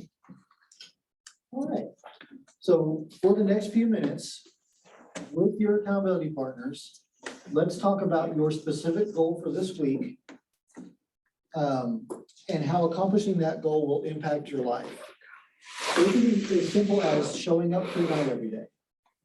How's that going to impact your life going forward as a new or experienced agent? You're learning vital skills in here, so I think it's pretty important. But another very important duty of accountability partners is to role play conversations every single day. So be certain to set up a time for this. We're going to talk about that next. But for about 5 minutes, share with your accountability partner your goal for this week. And let's talk about these 6 questions and make sure that we're clear on what that conversation looks like every day. Cool? 5 minutes.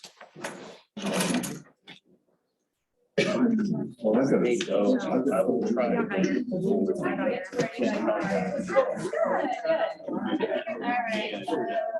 Like I said, I'll probably leave the social media because I don't have.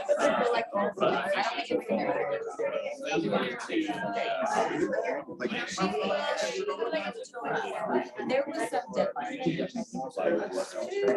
You switch back. Yeah, we should switch back. 10 calls a day.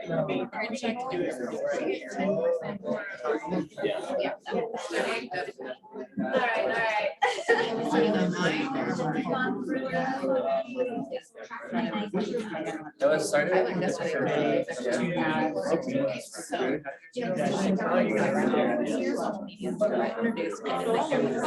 Online program and like now study. So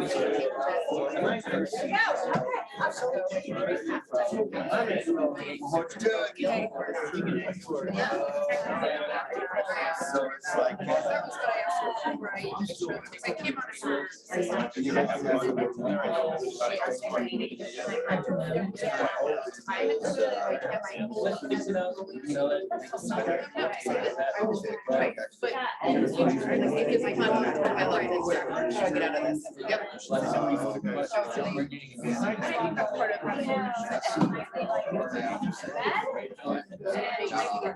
See the culture, like I see the introduction, they see what they've done.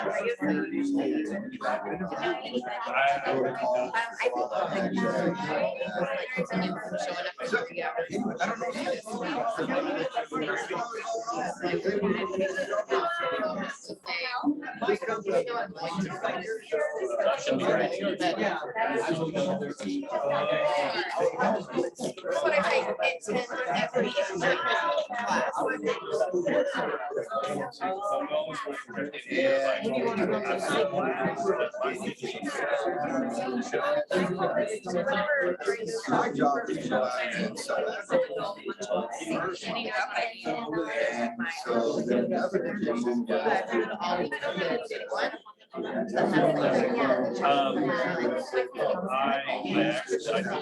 from the side, so a lot of times it's using my phone for that. So if I text you at about 8. And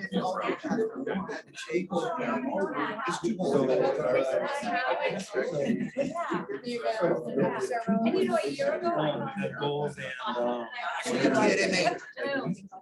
So,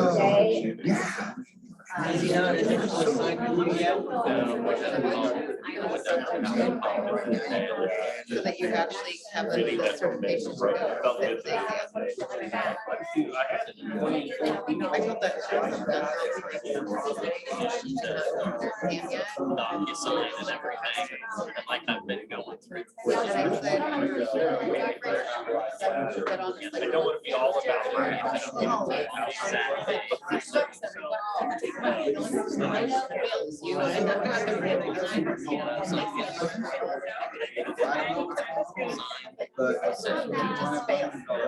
I get over this box. Yep,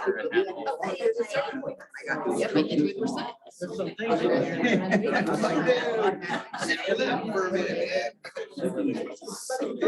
But it was like a 6-month turnaround. One time they sent stuff that their tolerances were so close that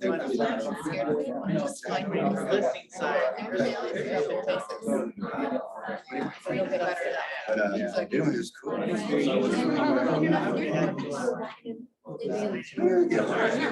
One of my tactics that I thought about is like, wow, you know, because I do a lot of and having the camera generate conversation. Like, oh, you do it last week, and then going on.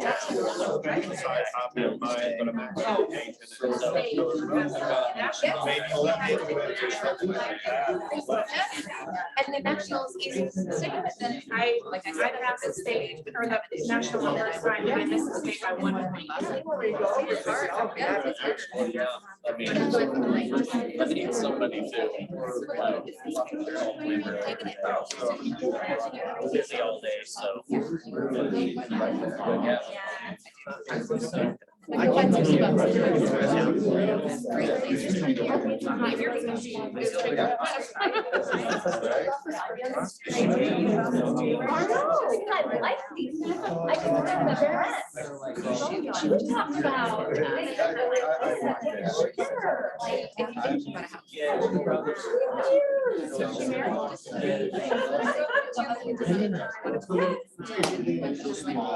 I do. I need to get something closed. You're right. I want to tell the crystals about that last night. It was pretty cool. Her age. I've got plenty of contacts in that. No, just like DoorDash.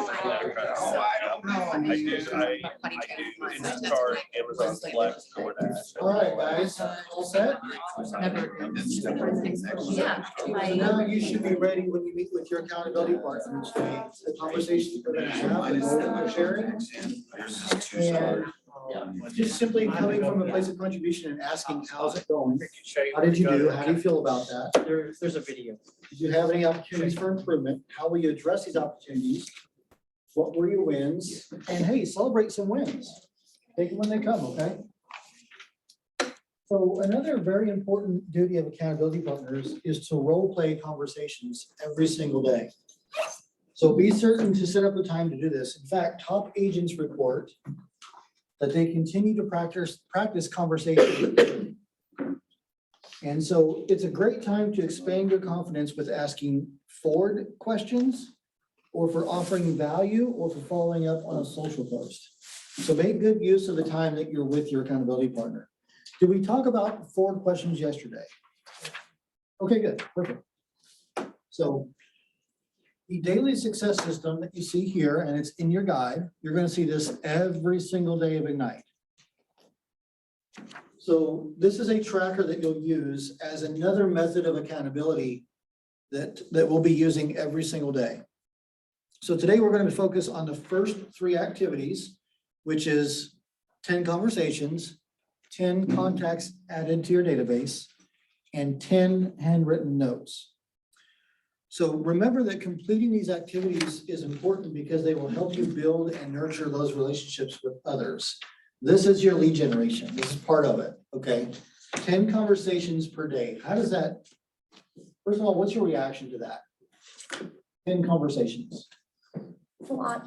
It's a lot? Okay, Minnie says it's a lot. How to generate that much Okay. on a consistent basis. Okay. Fair. Anyone else have a comment about 10 conversations? Where do you find people to come? Okay, where do you find them? Okay. First of all, do we all have Facebook? Yeah. Okay. What is Facebook anyway? Besides sometimes a huge distraction. All right, let's be honest. What else is it though? A way to contact people. Yeah. And Marketing platform. hey, yes, a huge marketing platform, by the way. What's something that Facebook will generally pop up in your notifications every single morning? Birthdays. Hey, birthdays. Okay. What else? You get reminders of memories from posts that you've made in the past? Okay. So huge database there. Wait a second. Did I just call Facebook a database? How many friends do you have on Facebook? Anybody have like 300? 500? At the max amount, You got 5,000? whatever the max is. Whatever that is? Yeah. Yeah. Wow. I have like 1,300 and don't know half of them. That's okay. Can't add I it. still get their news and their goings on, right? 2,000. Do you really? Wow. Okay. So guys, that's your database. You have an iPhone too, right? No, Android. Am I calling somebody out? Okay, so I don't know about Android, and I won't make a joke, although it's maybe appropriate. If you'll go into your contacts on your iPhone, scroll all the way down to the bottom, it gives you a number. You might want to share what that number is? 318. How much? 318. 318. Okay. Androids, it's at the top because you don't have to scroll all the way down. They make it smarter for you. Okay, Mine's 1,087. nice. 1472. 1472, okay. Guys, we're having hundreds and thousands of contacts right here. So I'm giving you 2 ways to have conversations. Just people already in your phone, they're there for a reason somehow. Again, I'll be honest, don't know some of these people, that's okay. Years of doing business, anyway. Facebook, that's an easy way to have some conversations. In fact, the first thing I do on Facebook every morning is I do check those birthdays. It's a really easy conversation to have. Pro tip, don't just wish them a happy birthday, send them a message. If you're more outgoing than I am, and nearly everyone is, some people like sing happy birthday to them and send it as a video. Pretty wild, but unforgettable, okay? So this is your daily success system that we're gonna be using every single day of Ignite. And it's a good way to track those activities and to give you a guidepost, 10 conversations, 10 contacts added, 10 handwritten notes. Can someone read this quote from Peter Drucker for me, please? If you can't measure it, you can't improve it. How does that apply to the success system that we just saw? If you can't measure it, you can't improve it. So our daily success system has your accountability built right in. It tells you exactly how many conversations you're supposed to have. Obviously, if you don't write them down, you don't know how many you had, therefore you cannot say whether or not you met your goal. Right, so, and if, to his point, if you can't measure it, you can't improve it.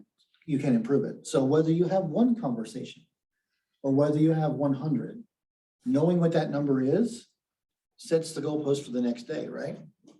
So if it's 10 daily and you reach 5, I'm gonna say this again, it's progress, not perfection, okay? So don't feel down on yourself if you don't have 10 conversations every single day. Do I, as an established agent, have 10 real estate related conversations every single day without fail religiously? No. Okay, most days, I kind of do. But not every single, like, it's not law, you guys. But track that, measure it, and you're going to find out really quickly, the more conversations you have, the more leads you capture, the more buyers and sellers you sign, the more properties that you get through to closing, and the more paychecks you receive. Someone said the path is into math, okay? And that's kind of it's totally true. But think about that 10 number becoming 20 and what impact that might have in your business. Okay. So if you're new, or even if you're not new and just not really regularly or consistently lead generating, this might seem like a tall mountain to climb. We've already had some comments. Hey, how do I have these conversations? Where do I find these people to talk to? But it can be achieved by measuring and improving every single day. Top agents measure their important numbers so that they can improve.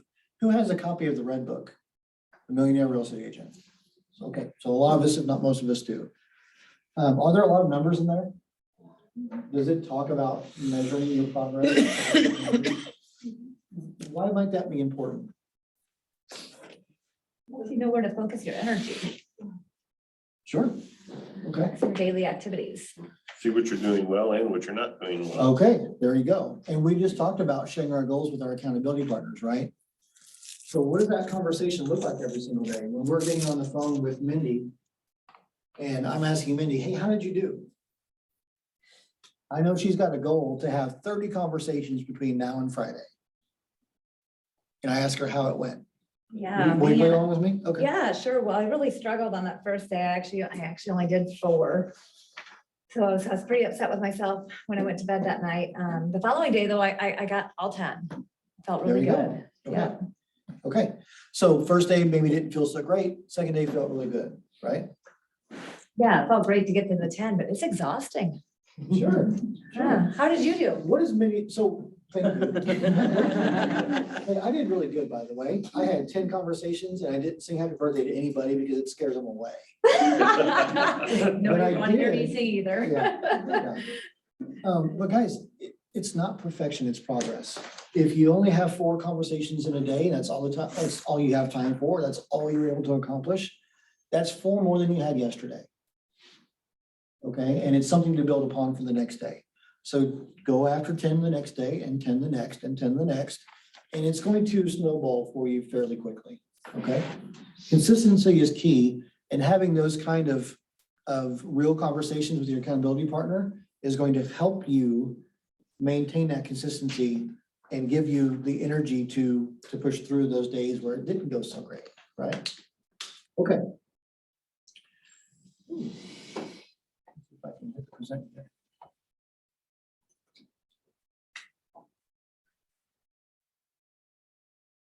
It's on the right side.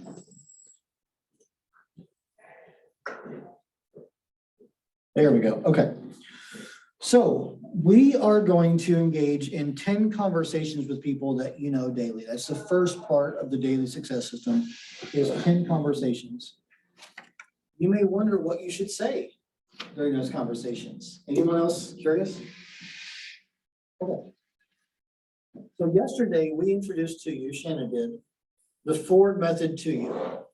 The Ford method is an approachable way to start a conversation with someone in your sphere of influence, someone that you know. So as a review, can someone share what Ford stands for? Down the road, Dad. Oh, so you and I are alike in that regard, but we won't go there right now. Family, occupation, recreation, and dreams. So why do you suppose that Ford works as a conversation method? Why is this in this thick binder with your Ignite course, and why it's so important to your daily success habits? To get a conversation started without saying right away, without talking about real estate at the first page. Yeah. First of all, in my opinion, it puts the focus on the other person. Like I'm calling you, Michelle, and I'm asking you, hey, how's the family? You just had Christmas, how's your son doing? I'm focused on them, and it's an easy conversation to have. She's gonna be performing in a circus, you guys, next month. It's a really cool conversation to have, by the way. Like, tell me more about that. But it's just breaking the ice with a simple question about their family. Maybe it's their occupation. How's things going at work? Not too scary, right? What's another good Ford question? I like to talk to people about their hobbies or recreation. Okay, right?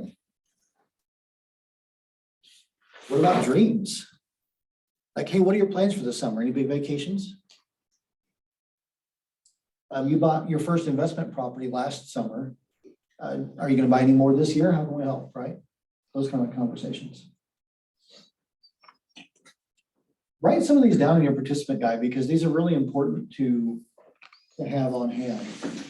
And we've already mentioned Facebook. That's a really good way to gather content for these conversations. So remember, you're using the Ford method with people in your sphere. These are people that you already know. You already have some sort of relationship with them. And so I would encourage you, especially using Facebook, to play off of what they're posting. Your circus is a really good example of that. It's an easy conversation to have. Someone just had a birthday party or their kids had a birthday party. And, hey, how'd that party go? How is Timmy, by the way? Kindergarten? No way. How are things going at your job? I know you guys just went through a really rough patch with some layoffs. Are you doing okay? Is that an easy conversation to have? Well, maybe. Does that make sense though? Is it a good starter? So write some of these down. What are some other good examples? Let's share some more. I like to ask people, a lot of the people that I hang with are in activities, sports. So what are you training for? What events are you looking forward to doing this year? So as you can imagine, I think this gives you a really good model to begin your conversation. I will give you one little caveat though. Try to be mindful of context or have a little bit of tact, as they call it, right? For example,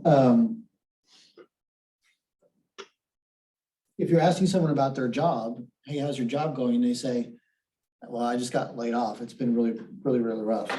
Probably not the best time to ask a recreation question. Right? I mean, let's have some empathy for just a minute and say, hey, how can I help? I can ask around and see what anyone I know is hiring and maybe provide a reference for you. Is that a good way to have that conversation? Yeah. So I would say just be mindful of that, of how they respond, listen. That's what makes this really, really easy is you're asking questions to gather pertinent answers and you're listening to those answers dictates your response and makes it even more meaningful to them when you've shown that you're listening, right? So let's look at an example of a conversation using the Ford method. And I'm going to ask that someone role play with me. Now I'll be a brand new agent, okay? And someone else in the room will be a friend of mine from high school. How's that? There you go. Okay. I'm sorry. Can you remind me your name? Isaiah. Isaiah. I thought that was it, but didn't want to look even dumber than I already did. Okay. So Isaiah, we're gonna have a conversation and I'm just gonna open it up and we're gonna role play just back and forth. So you answer however you see fit, okay? So, hey, Isaiah, it's been a long time since we talked. How's the family doing these days? Everyone's okay. Junior's birthday is coming up here in about 2 weeks, so we're gonna take a trip out to Texas. Oh, that's fantastic. What part of Texas? Houston. Houston. Back home, yes, sir. Fantastic. That's great. That's great. And have they gone back to school yet, or are they still on holiday? Well, Isaiah, he's been back to school for about a week now, and the little man, he goes to daycare with his grandma every day, so. Rock on. That's really cool. That's really cool. So yeah, my kids are back in school finally. Like, what's the deal with a 3-week Christmas break anyway? Back in my day, I'm kidding. And how's the family? Everyone healthy, doing well? Yeah, for the most part, everyone's doing well. Isaiah, he's asking about, extracurricular activities. He wants to play basketball. All right. So we're looking to get him involved in that. How are your kids?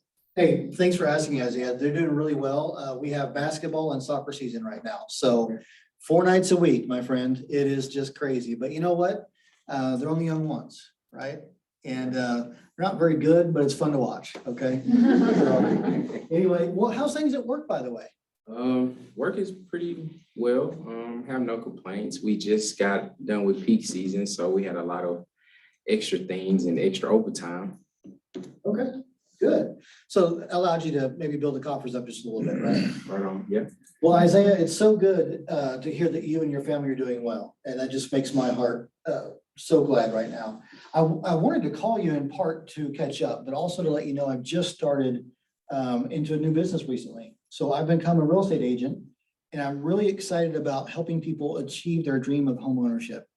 It's keeping me really busy, and yet I'm still hiking as much as I can. You hike as well, if I remember, right? Yeah, here and there. Yeah, in high school, we did a lot of hiking. So do you have any recommendations for good trails around here? Actually, I don't. I haven't been able to get out much, and considering the fact I'm not from around here, I don't know too many places. I was hoping that you could give me some places that I can check out. Definitely. So if you haven't been, go to Busick State Park. And if you can go in the spring when it rains, you'll get to cross rivers and stuff. It's really cool. But also gets really crazy hot in the summer. So What did you say that was again? Busick State Park. Yep. Where is that at? It's just down 65 off the highway on the way to Branson. Yeah. Really beautiful spot. So highly recommend it. Well, that's perfect. So what about any new hobbies? Have you got any new hobbies since we last spoke? No, I've been wanting to get into hunting, but haven't been able to get around to it. Every time season comes, I'm just not prepared. So Okay. Well, listen, I'm going to make a note to reach out to you a few times between now and then. But let's grab some coffee closer to hunting season and we'll talk about that because I love to hunt and would love to, just like music, point you out to some good spots. Okay. Sure thing. Awesome. Well, listen, it's been really great catching up with you. And I want to let you know about my new real estate business and I'd love to tell you more. Do you like coffee? I love coffee. What's your favorite spot? I forgot what it's called. It's over by the college inside of like a house. Okay. I forget what's the name of it though. Okay. My house. I believe so. Potter's House? Okay. Well, Isaiah, let's get some coffee at Potter's House. It's on me. I just love the opportunity to catch up further and tell you more about real estate. Sound good? Yes, sir. Awesome. How'd that go? Fairly natural? Okay. All right. You guys can give me feedback, by the way. Well, I did notice he said that his kid wanted to get into basketball and you're like, hey, yeah, my kid plays basketball too. It would have been a great time for Thanks, you to Mindy. say. Appreciate it. Yeah. Do you know, you need some recommendations on who to talk to or what coaches you might want for your kid or, No, that's good. So just have those conversations with people, you guys. If they're celebrating something, an accomplishment or a new job on Facebook or just in conversation, work off of that, right? To Mindy's point. Say, hey, basketball season's crazy. All right. Be sure to take some time for yourself and all that. So fairly easy, right? Now let's think about the goal of having 10 conversations per day using that model of the Ford method. Does that seem still pretty daunting or does it seem a little bit easier? What's your feeling?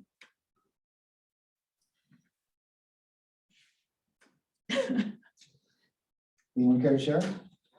It's still a lot of people, but with practice, I think it'll be smoother and smoother. Yeah, practice repetition. Having an outline to go off of instead of just having to free ball the whole thing is Absolutely. way easier. Yeah, absolutely. So I know this has been said a few times already today, and it will be said the rest of this week and throughout the course.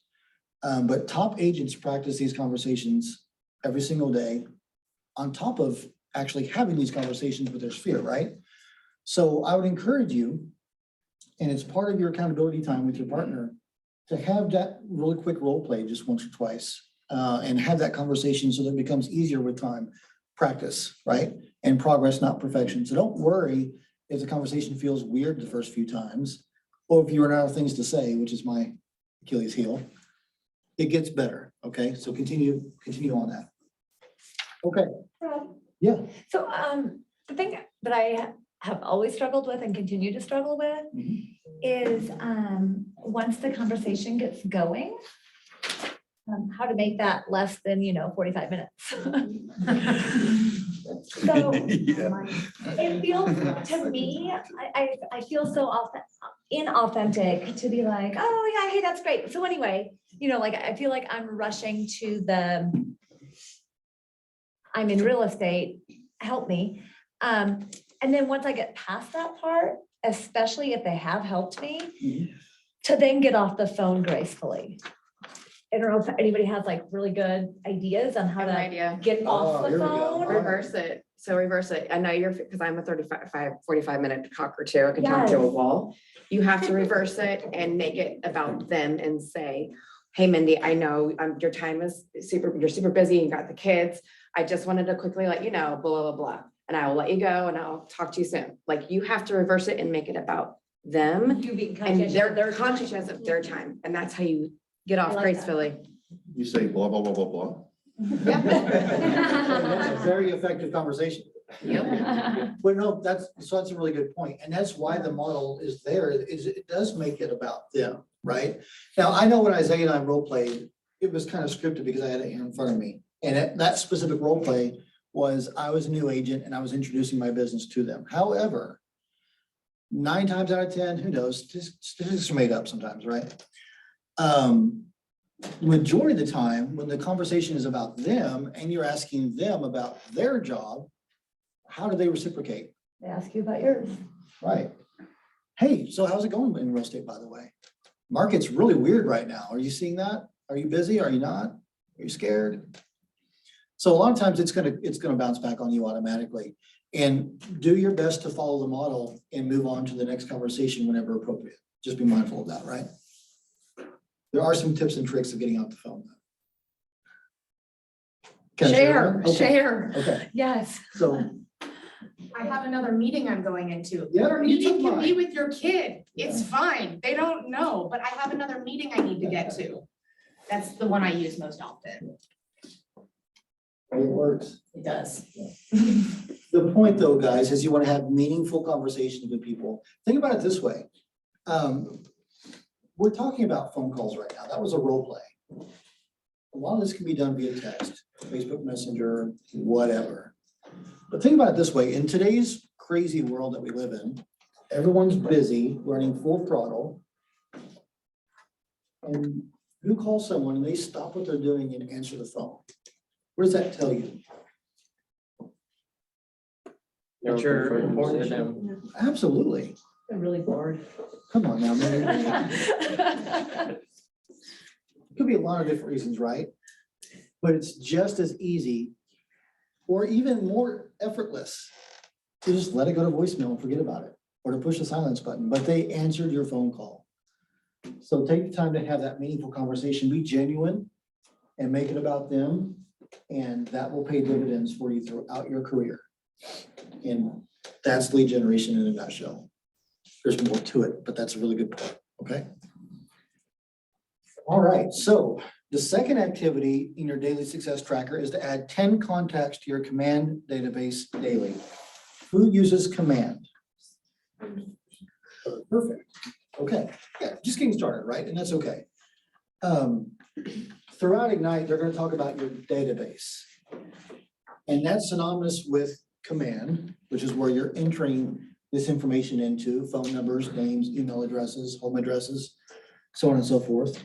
And so your goal is to add 10 contacts into your command database daily. Contacts are people that you have who have agreed to be in a two-way relationship with you. You will start with people in your sphere, those you know and who know you. So if you have a computer handy, go ahead and pull up command.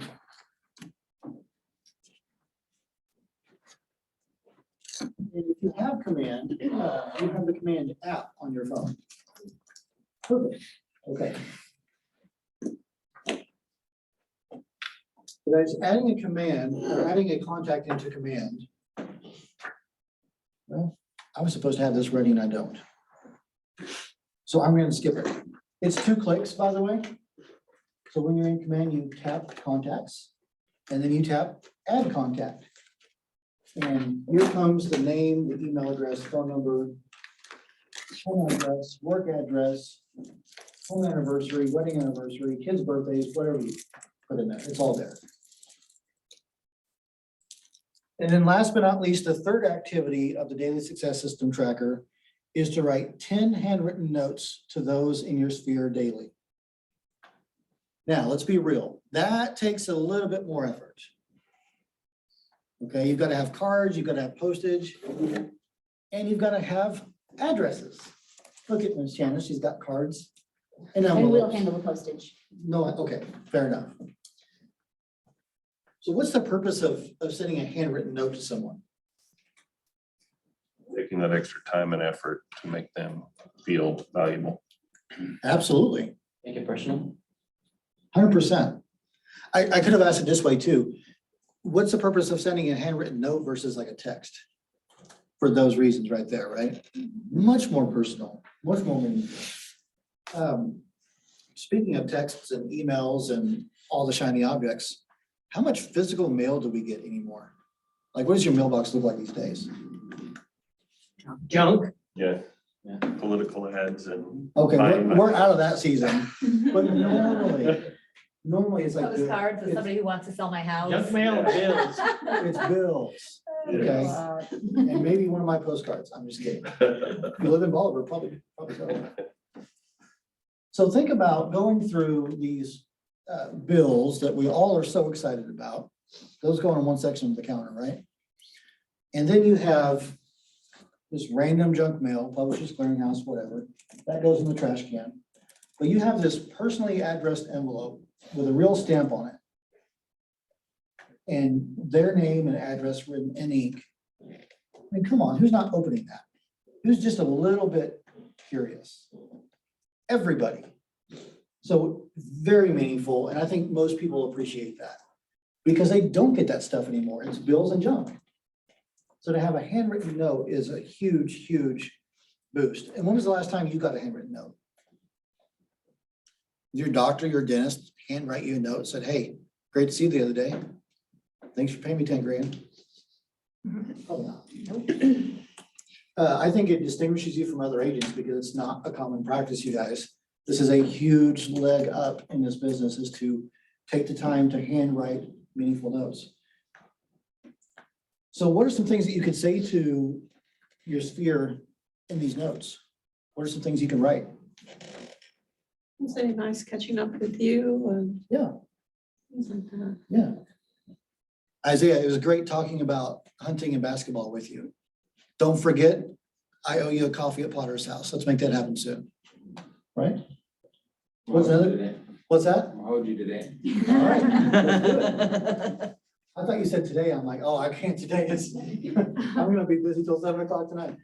But yes, we'll do it. What's another easy an easy handwritten note to send? Does it have to be somebody you talked to recently, or can it just be? Anyone within your sphere. They know you. You have their address, obviously, so. Hey, just thinking of you. Yeah. Birthdays, Birthdays. especially kids' Yeah. birthdays even. Yeah, absolutely. I send thank you card, like referral, thank you cards. Absolutely. I drove past your neighborhood the other day and I thought of you. There you go. Yeah. I always send my business card. I put on it and said, if you know someone who's wanting to buy and sell, just. pass it Hey, on. now, business card in there too? Okay. All right. So write some of these ideas in your participant guide if you haven't already. And these are the conversations, or these are the things you'll put in those handwritten notes. And I guarantee you guys, people open those notes. I would be very surprised if everyone ignores you and doesn't call you or text you and say, hey, I got your card. That's awesome. Thank you. Right? It gets reciprocated. All right. So before we get into it, what are some ahas about the success system? Because from here on out, we're going to take 45 minutes or an hour to have 10 conversations, add 10 contacts into your database and write some handwritten cards. So any ahas before we get to that?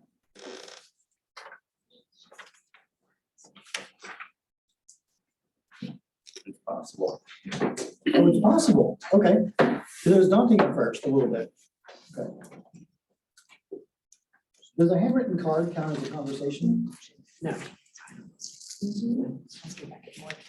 think it does. It's a heck of a conversation starter. But think of it this way, you're doing 10 conversations every single day, adding 10 contacts and handwriting 10 notes. It's a lot of contact right there. It's a lot of potential. First of all, it's a lot of great karma. It's a lot of opportunity to reconnect with people or to connect with people on a deeper level. And it also opens you up, or as I like to say, it puts you in the way of success naturally through contribution. Okay, so we're going to go into our success system time. And Shanna has cards that are available to you, but there are some requirements, correct? What are the So, requirements? went in the wrong way, guys. So we're gonna start everybody off with 5 because today is day 1. And because we're really backed up on some orders. So, yeah, so the deal is I'm gonna give this to you and you'll get your next set of 5 or 10 when you give it back to me. So if you give me 1 back, Mindy, I'm gonna give you 1 back, right? But I'm also gonna be keeping tally of where you are. That's part of the accountability, right? And then I'm gonna have a conversation with you of, did you get your 10 contacts added? She's gonna say yes or no. Did you get your 10 conversations had? She's gonna say yes or no. So it's a little extra layer of accountability. I'd also recommend that you all find somebody in here that's gonna help you hold yourself accountable to it. Because you can lie to me and then I'm gonna walk away and you're gonna go, whew. Try to lie to 2 people in one day, that's rough. Oh my gosh. Thank you. Yes, thank you. For those of you that don't know, you usually have to pay for these. Yeah. And you're posted. We are going to Take advantage. I didn't forget about you. We are gonna pay for it, we're gonna send it out for you. And I will do this daily. So tomorrow, I really hope that, no, I really need, hopes are for dreams and wishes, this is real. I really need for you guys to have these 5 done so I can give you 5 more. And who knows, if the mail gets early enough, you might get 10. Guys, while Shannon's passing those out, let's kind of recap what we're about to do for the next hour or so, okay? So we're going to go through our daily success system. Thank you. We're not going to call people we don't have permission to contact, because that's naughty. But I would encourage you to partner up with your accountability partner and just take a few minutes to go over the 4 conversations. Do some role playing like we did live for you, okay? You'll also want to prepare your conversation list. So write down who you're contacting so that you can take notes while you're in the conversation. And then for the last portion, we're going to actually make those phone calls. And those contacts. That makes sense? People that are on their way out, we're gonna do more of them, rather than trying to switch them off to shoot forward. I need to do a lot better with my job of posting stuff. Oh, yeah, right, I know. That's my job. Yeah.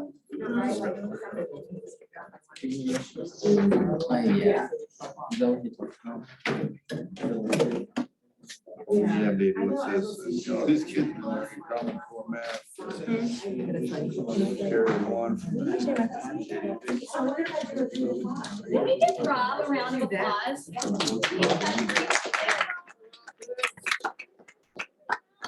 It's hard to get these really awesome, amazing speakers who are these great top producers to give up 2+ hours of the day, plus all the prep time. So again, thank you, thank you, thank you. I bet you guys learned quite a few things from him, didn't you? Yeah, of course. Oh, for Did you sure. know that's everything I know? And we didn't get bleeped at. Cook and scream? Scream, but that was just to stop the.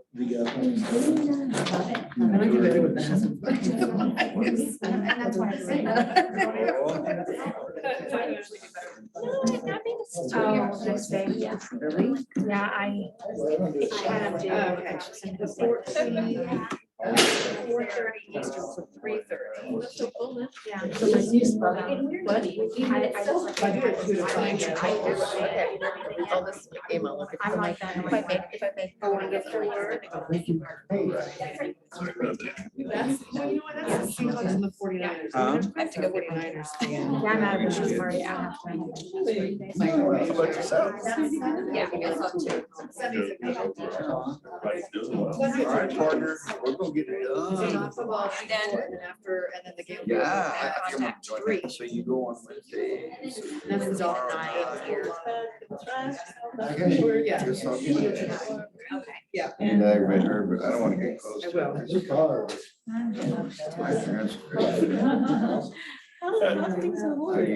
It's, of course, like a, I do deliver it, so it can be a little, It's very good. interesting. I'm not ready yet, so.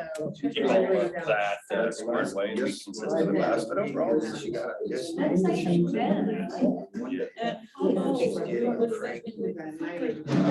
went to Hawaii last month and had a vacation there. I love going outdoors, everything. So it's something we wanted to do. And we're getting ready to go to Greece in March.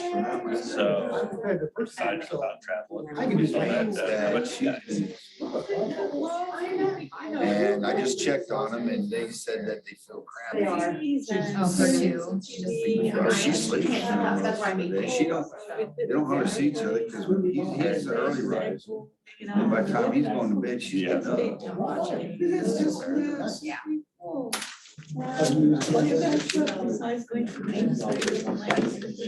But you know what?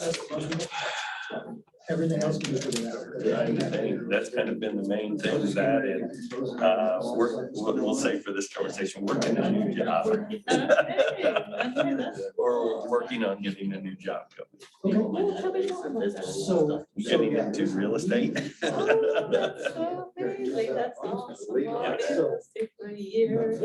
cool. No, I haven't even, because I was in Singapore, so I hadn't even looked at it. So yeah, if you need to talk about anything. I did just cancel my you call ads, anytime. my ad So, work. yeah. Because it was And, all over that. very cool. I'm excited.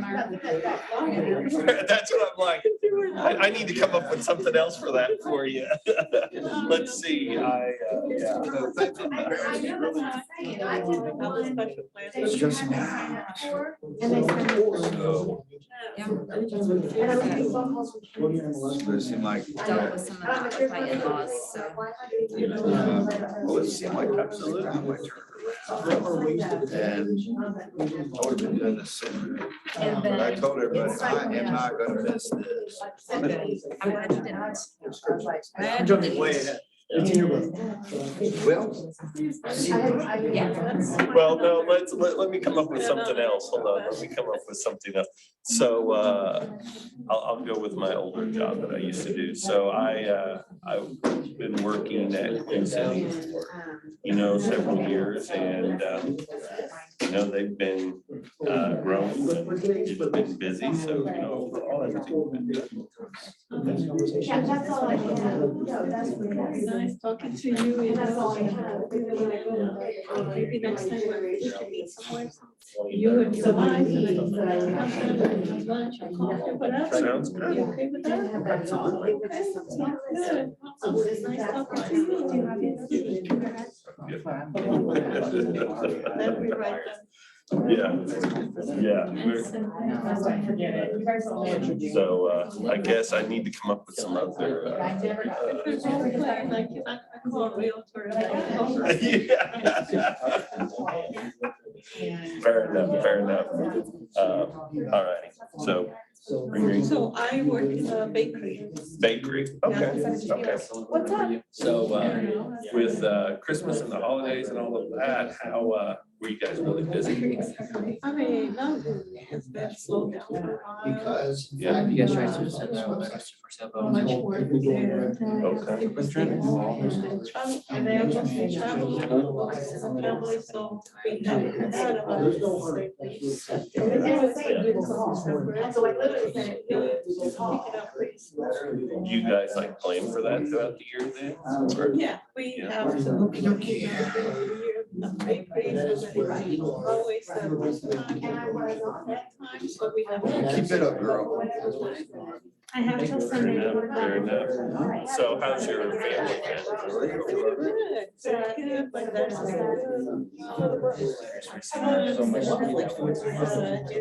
Is that right? Yeah?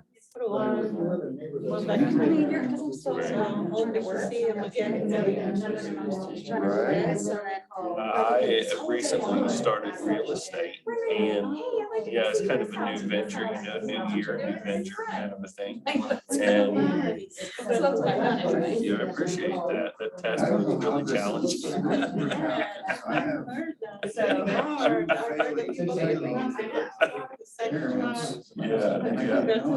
Thank you. So I've just been trying to contact a few friends and see what their needs are this year and that kind of thing, and want to reach out and help people. Either find a home or if there's any projects or any of that kind of thing. What you guys need to do. I'd like to, I could find some business for you that's interested to help out. Friend of mine, sweetheart. More than welcome to see you. Thank you. Very good. You don't have me. I wish you could pick your family. Yeah, well, I have a client that, she got her parents. I'll take good care of them, I Two doors promise. down. So what are some of you guys' plans like for the new year? Do you have, what all do you have going on this year? So their mind is just like, they don't remember, they were able to get some at home like 5 hours a day. And she's like that. It's Product day. Oh, wow. like none of her siblings know either. And I think there's 4 of us. For New Year's, we went over to some friend's house and played games, basically, and just hung out, had some food, just chill. It was quite nice. They kind of burned their own bridge. Any like vacations or trips or any of that kind of thing? They thought that was so funny. Thank God I don't have to rely on that. And Very good. My uncle. And so, my wife speaks some Spanish. A little bit of Spanish. We actually, I wouldn't say so, not much. 22 went to the. They did. That was the second time I've been there. So I love the Spanish culture. It's just very, very fun. She does all her Thank you for giving me some of your time. I guess I could talk to them about that. I hadn't thought of I that. will get you those business cards, and if you guys yourself have any needs, I will make those, I'll have my phone number there on the card, and you're welcome to give me a call anytime. I'm glad to help you or anybody else in the world. Nice talking. 2020. You did a much better job than I did. I'm learning. Again.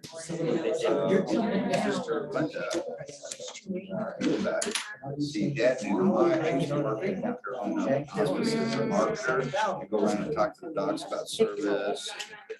And anyway, he was scared of that. He stuck that mercy. I'm just like, dude, I would not do that. He couldn't talk to him like that. Same with my phone. I tell Don that I was in a wheelchair. I have oxygen. So I'm like, Wow, see ya. so, yeah. That's price point different. I didn't know. Linda didn't have trouble. I mean, overall, I'm normally get a little bit of so I think moving. That was my dad. That was like my stepdad here. And it's kind of the same deal. They don't want them to know anything else, but when they need something, I would yes, you on the one.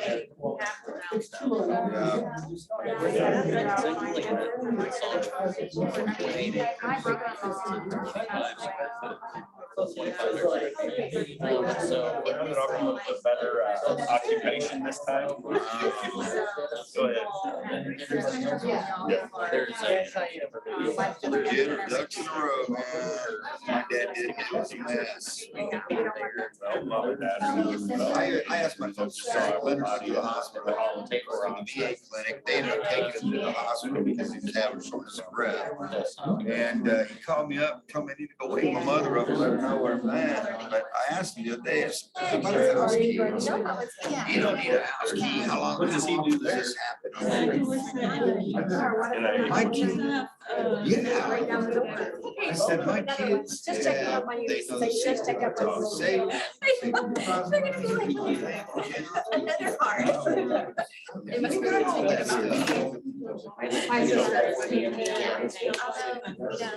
Yeah, well, yeah. Both my kids. That's awesome. As far as the boys, it's all TOD. Y'all play nice. She last year switched to a new band. She's the vice president. Right.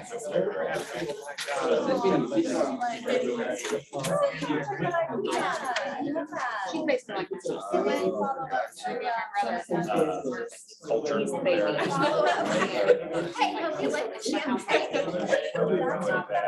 My mom, she retired. Then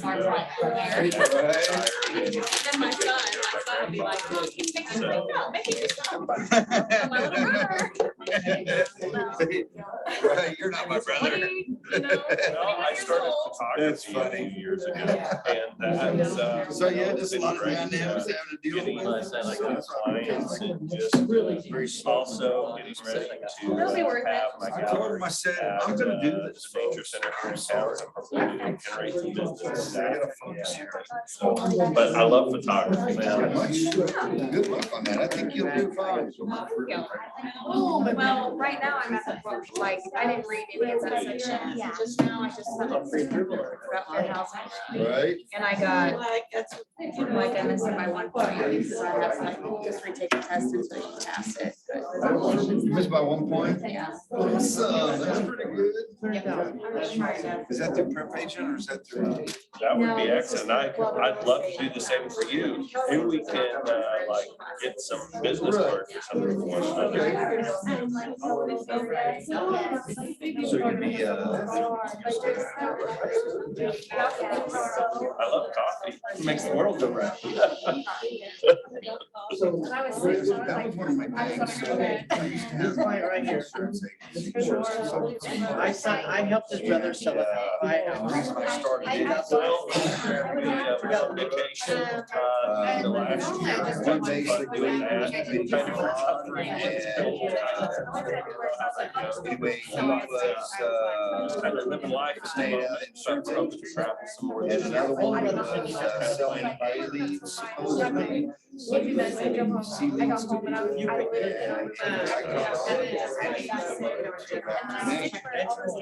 So.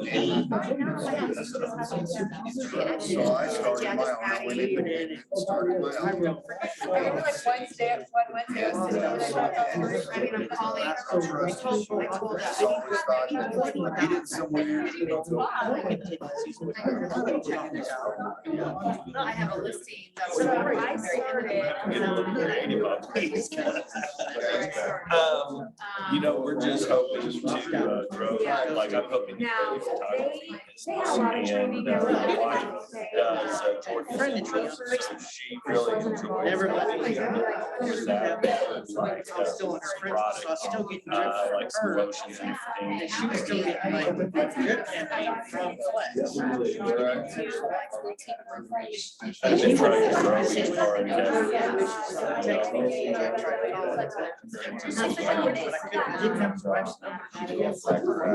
Yeah, so he's.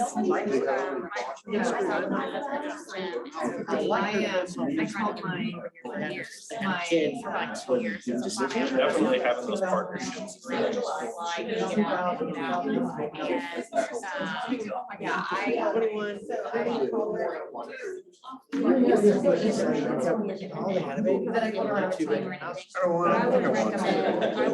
They're getting, family getting bigger, house getting smaller.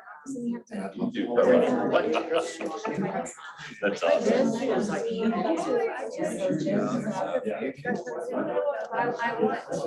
I was trying hard. I'm not, strangely enough, I think. Sorry. Some of experience with.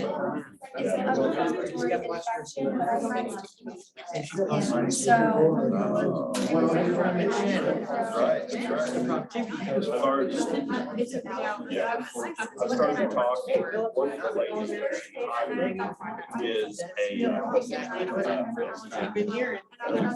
So you can't work.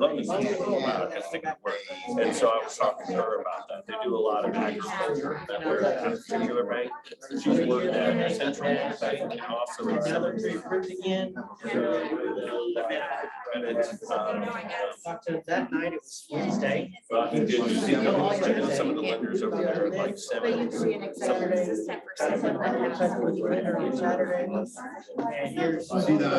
point in my life that, it was like, I was digging semi-retirement, but wanted another challenge until I found out about all the technology, and I'm like, oh, God, you kidding me, man? Oh, that's another thing, like this command, I've never been at another, brokerage that has this. So I had to like, oh, well, I need to contact so-and-so, it's been like 3 months, oh no, it's actually been 6 months, you know, like, from my phone, like, when I came over, like, how do you manage your phone?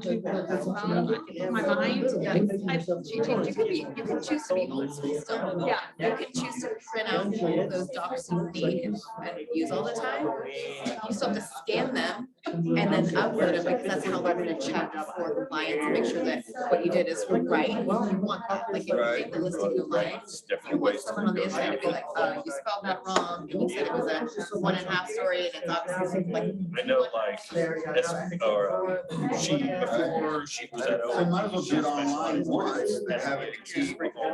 I love right now, sometimes I feel like this is like because I had to yell and stress. So I think it's good, it's for organizations to hold you accountable, it will only help.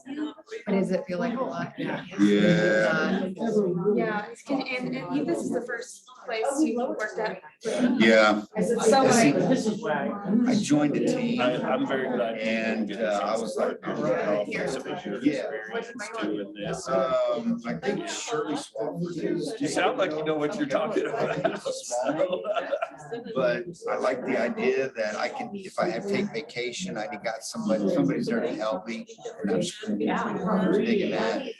And, but the thing about it, we went to one of the first meetings, I said, I kind of really like this, you know, we're all a bunch of seasoned professionals, you know? And I think somebody said, I think you just called us old or something like that, right? And they've been no back. They don't know it either. They don't, I mean, they know how to pay a check, but. Because that's what I've chosen to do thus far, and I've wondered, like, if I make a mistake, like, And getting them to go. But now they're all having to go to this, so they're scrambling. Yeah, so. But I think they use DocuSign too. I don't know. I'm not sure how that works. I would use transaction desk or Simplicity or whatever was on MLS. That's how I did everything. So you were doing your. Now you're using. And now I have to use a different program to do. Yeah. You have to use command. Right. I mean, why do it once? I mean, twice, when you can do it once, you pay. You'll get there, because I was using transaction desk and Sky Slope. Came over here and I was like, oh my God, that's a big transition, but I love it because like they have their own compliance department. So like I send all my documents in and it'll tell me whether or not they're approved or what needs to be changed. So like right here, I'm missing the MLS document, so it tells me what I'm missing. Right. It tells me what is, I need my broker signature. Does it send you alerts or do you have to keep scanning for that every time? You gotta go scan through all of You get it? an email. Yes, I'm noticing that. That's So, okay, so you send it to, I put it in here that, and then when I'm at that night, it takes me directly to, DocuSign. I start and then you pull up what The your actual client's amount you already bring home, signed, I haven't actually so looked at my that client calculation. has already signed. Because she says. You're gonna get someday, you know,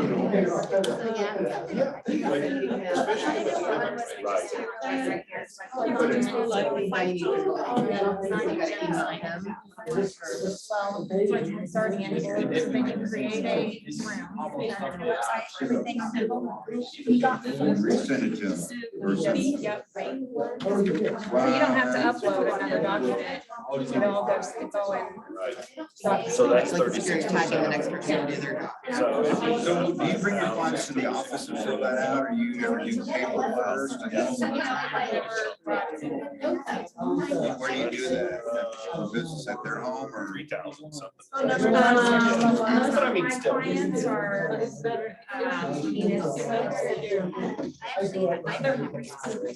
Well, and I So if did it's a wonder how listing it agent, worked, like if it was salary. Right. They're buying, they all of a sudden, after they left, Right. you don't have to. You go and meet you at dinner though, please, it's not super busy and there's a line out the door. Try to keep. Right. Well- There's a house you go show them. They can act like, talk and represent you as an agent. Even if it's short term, like you're gonna use it for 1 week. Well, I know so you're missing a couple of the people I want to talk to. I have friends, one that's interested in Just investing. this house. The other. Write that address in, say, I'm gonna show you this house. So you could be. Whatever I can get in. You might be a paper signature. So, Yeah, and if we're looking off a buyer's I do seller agent and explain to them and say, this is do that you today. talk and look at this house and point out things that. And she mentioned posting internal careers. I still haven't done that. Otherwise, I just, it's. I just haven't done it. Jump in on some of these things. Once I jump in, I'm always good, but it's. You can make it as short as 6 months, you can make it a year. You can make it. I know that, yeah, I know I had, but I was like, So like, what is your outlook? Don't be scared to ask someone to commit. And just figure out what their commitment is. If they're scared, be like. Wire. Yes, me for Oh, me. wire, oh, wire, yeah. You know, I gotta be able to show you one or two houses. Yeah, just a little bit. So what about when it comes to the buyer's, agreement? Or the, I mean, I won't remember next time either, but like eventually, maybe do like that on 7 or paper 8 too, years. or do you get them? If they never, I try really If they're not hard. familiar with, if they're not familiar with a contract, again, I'm old school and I'm gonna print out a blank contract People that like, has oh, I know I nothing met on you it before. and say, Here's here's my I'm like, contract. We need to, if we're looking at more than one house, we need to go. over usually the after they. It's not if, it's when. The older I buy a get, the house, more I do that. we need Or to understand sometimes I'll this basic oh, it's a good idea contract. to do that before you find. Yeah, but you need to make them sign a buyer's agency first, because otherwise you just gave them a blank contract, and then they can go. I used to go buy something coach, and so themselves. I've had just a Follow? lot. That happened before? No, that, just be smart. I've Don't be seen a lot of stupid. faces come in And so, and yeah, out. then you say, then Right, eventually, yeah. so then And they then have a people that I copy of should that blank contract with them in a folder. So Yeah. whenever you're on the phone and you're Yeah. actually wanting to purchase, say, okay, you're gonna get a DocuSign. You're gonna hit start, you're gonna set the signature, and then you're gonna walk them through it. Even if you send a DocuSign, it's like sign your name here and put your address. I'm really bad. Helping them go through a DocuSign. If they're confused, and they've never done a DocuSign, I would say scan a piece of paper that says, fill out these 2 things. It's a test DocuSign. And that helps people who've never done DocuSigns Right. go through it, so when the time is right, they're not gonna screw it up and they're not gonna do it. Right. So I've done that before too. And I've helped before, like. Now, do you sign that blank contract you give them? Don't you sign it? Yes, but you get them to sign it too, and then your broker signs it. Yeah. Yeah, so something that's different here than It's a good any idea. other ones, like my book. never signed. Really? So this is new to me, having this in this framework. And see, mine was so old school, like I get all my paperwork and then you make a copy for yourself, make a copy for the office, you put it in a special like section, like it was always. Field trees. You can actually hire someone here too. Like a transaction planner. Yeah, then I'm gonna go that route to begin with, but, so yeah, I just came to terms, because getting back to the insurance, that there's always a chance it goes somewhere else. But I came to terms, I'm thinking, I'm sticking here. I'm getting too damn old to freaking hop. I want to learn one thing, I want to do well at it. And so, yeah, I'm gonna learn their program and stick with KW. Yeah, get on YouTube and just keep watching videos until it makes sense. And if you watch something once, I would say like screw up a little bit, like get in there and like, at least if you knew one more step than you did yesterday, you're learning. The best I thing- think I sold myself. No, I'm just kidding. But yeah, I get it, I get it. I Yeah. love it, but I was always responsible from start to finish for I've got it and everything I've read possible. That's You you It's all too. marked up. But I didn't it's like it's learning a different way and you're like, okay, that's a lot right now. It is a lot at first, and now you're like, now I'm like, how did I ever function without this? How did I ever, how did I even function? Because I would have like 4 or 5 closings in 1 month, like here. You just have this huge And I- calendar. And you're like, yeah. okay, this inspection is the last date to do this is this. This inspection is this here. Here's the 5 days for the specialist. Like you have to have all these numbers and dates. Otherwise you screw up the contract. It's easy to, it's easy, but that's why I like hiring. Transaction. I'm definitely looking forward to seeing it. Oh, do you have one? I hire contract to close. If I was gonna hire one, I would choose that. She's amazing. But currently I still like to.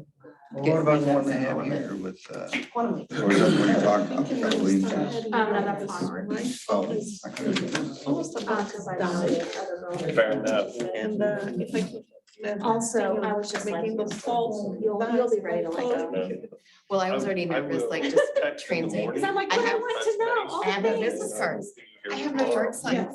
Like, and I told my husband, and I was like, you don't understand, like, I will be here I'm for not that. kind of like freaking out about 30 days No, of you're close, good. you don't have a client. I'm like, I'm just saying, Thank like, you for all even of if I your had one, I can't press go, I can't And, I look forward to working together. do me. Yeah. I Do you can't- have any writers that have your name on it? No, but they're supposed to provide those.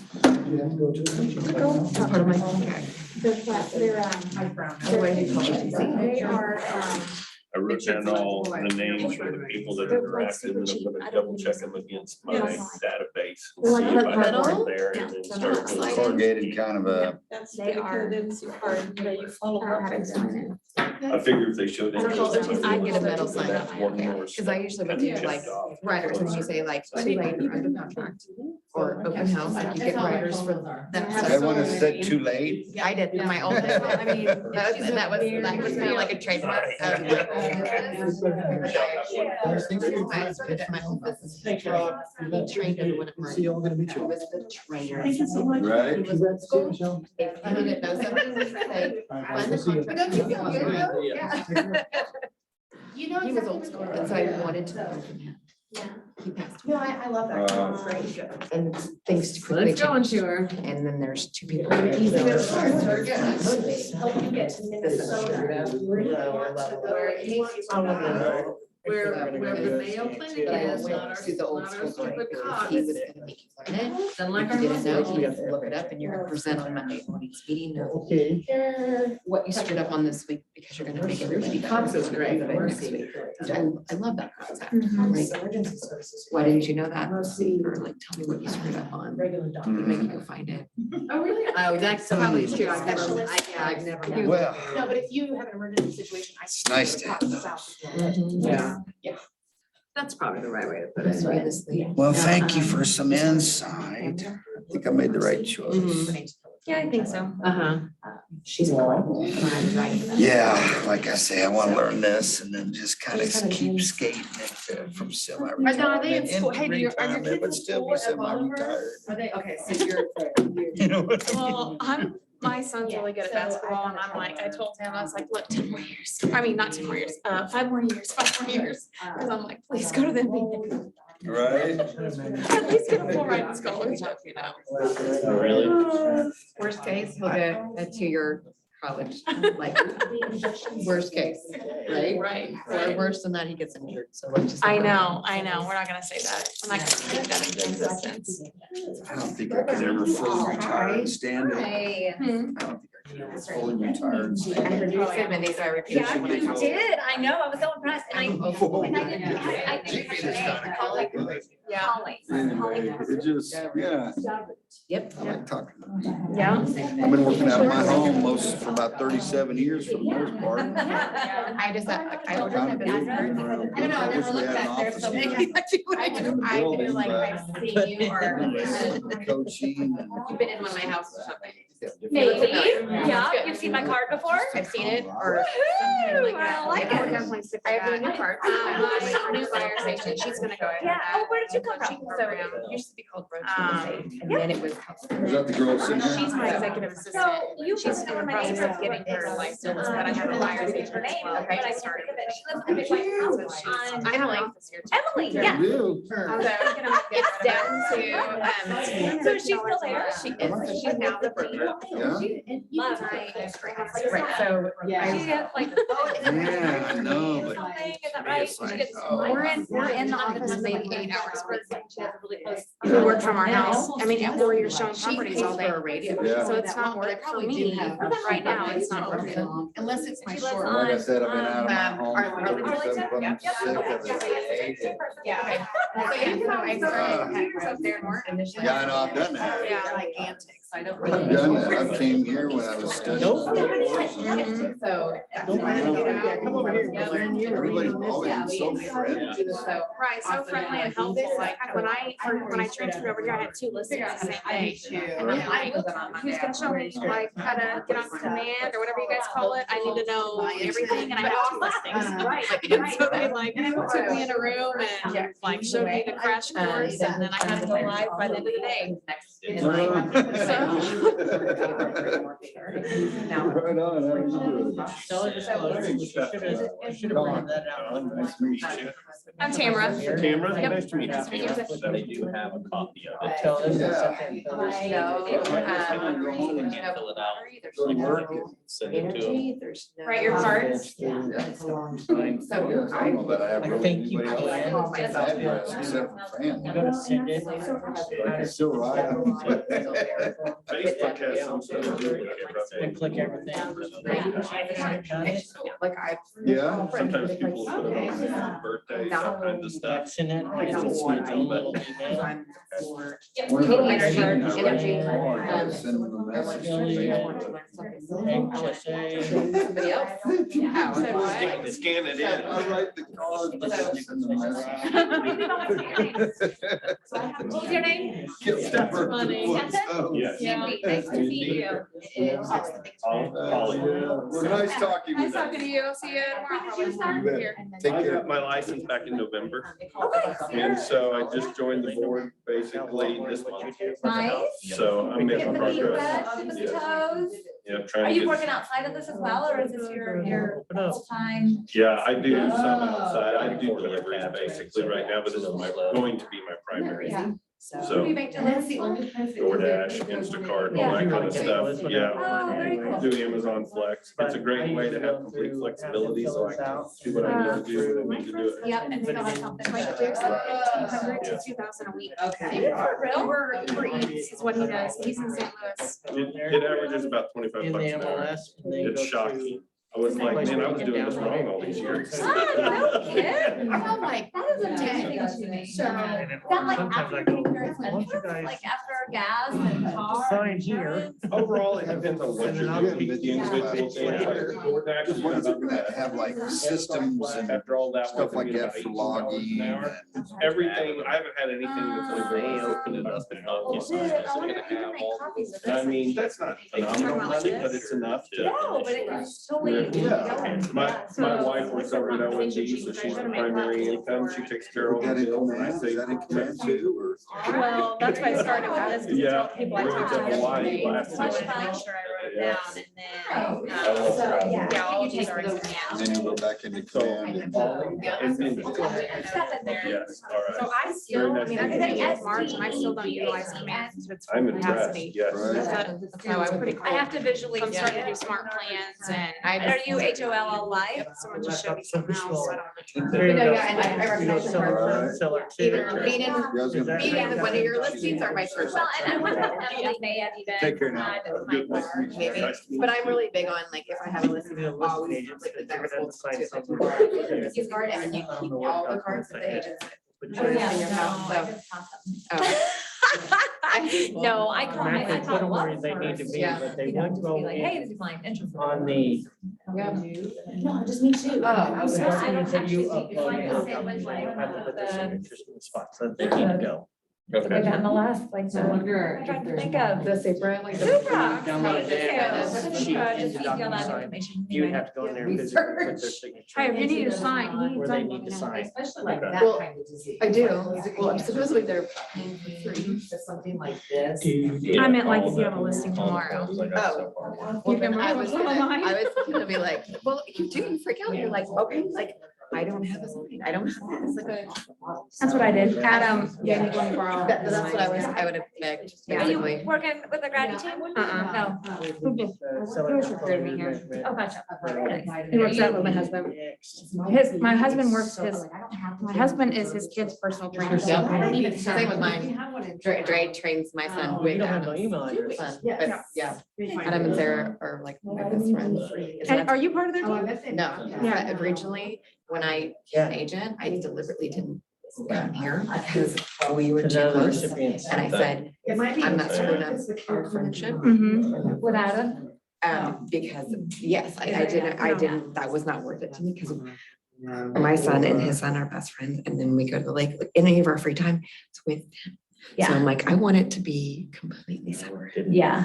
And then after, like, he just nudged you, and he's like, yes. To do the information, you just go to edit. He was working on And me make like a sure year you and a hit half. that. Oh, And I was like, stop talking to me. Yeah, I'm not I moving must over not there. did save. And mainly it was because I was like, Specifically you're put all this stuff already in. over Yeah, there. Like, how can I be big when you're over there? Yep. Like. Our friend group. There's room. Yeah. There just Did it at one is. point. Yeah, you type it in. You know, I love, my favorite thing to dabble in is investing in houses. And so I've remodeled 4 this last year. And when I say I remodeled, like, I do know. I do almost everything except for electrical and plumbing. Yeah. And I love it. So I do that. So I Yeah. love it. Yeah. I So love it's my, it it's my favorite dabble. So I'm either like, looks nice, or like came out of the gym and it, or look like I've. Yeah. I either look nice or homeless. That's my Or the two. back of my car is all tools, and like all kinds of random things, everything, and people would never guess, be like, Right. no, what do you, I'm like, yeah, I get in there and do it all. Yeah. I do too. Like, just to see like. But I like working out, so like to me, it's like you get angry at things and you're just like open floor and I don't know, I love it. It's very therapeutic. If you're gonna. And it's like, I go in by myself and do it. Usually it's same. I was like standing. My whole hot mess. Well, anyways. So now I have 2 big houses. I have one on that's been sitting. So like last year, like you could get, as soon as you get one out, I would have all these people like wanting to be in it. Right. And so right now, for the Oh, first so you're time, renting them out? yes, we rent them. So right now, for the first time ever that I have had one now vacant, And then actually. Are you seeing rents decreasing? Yes. You are. I am. Okay. So normally I would have. Yeah, if there's any.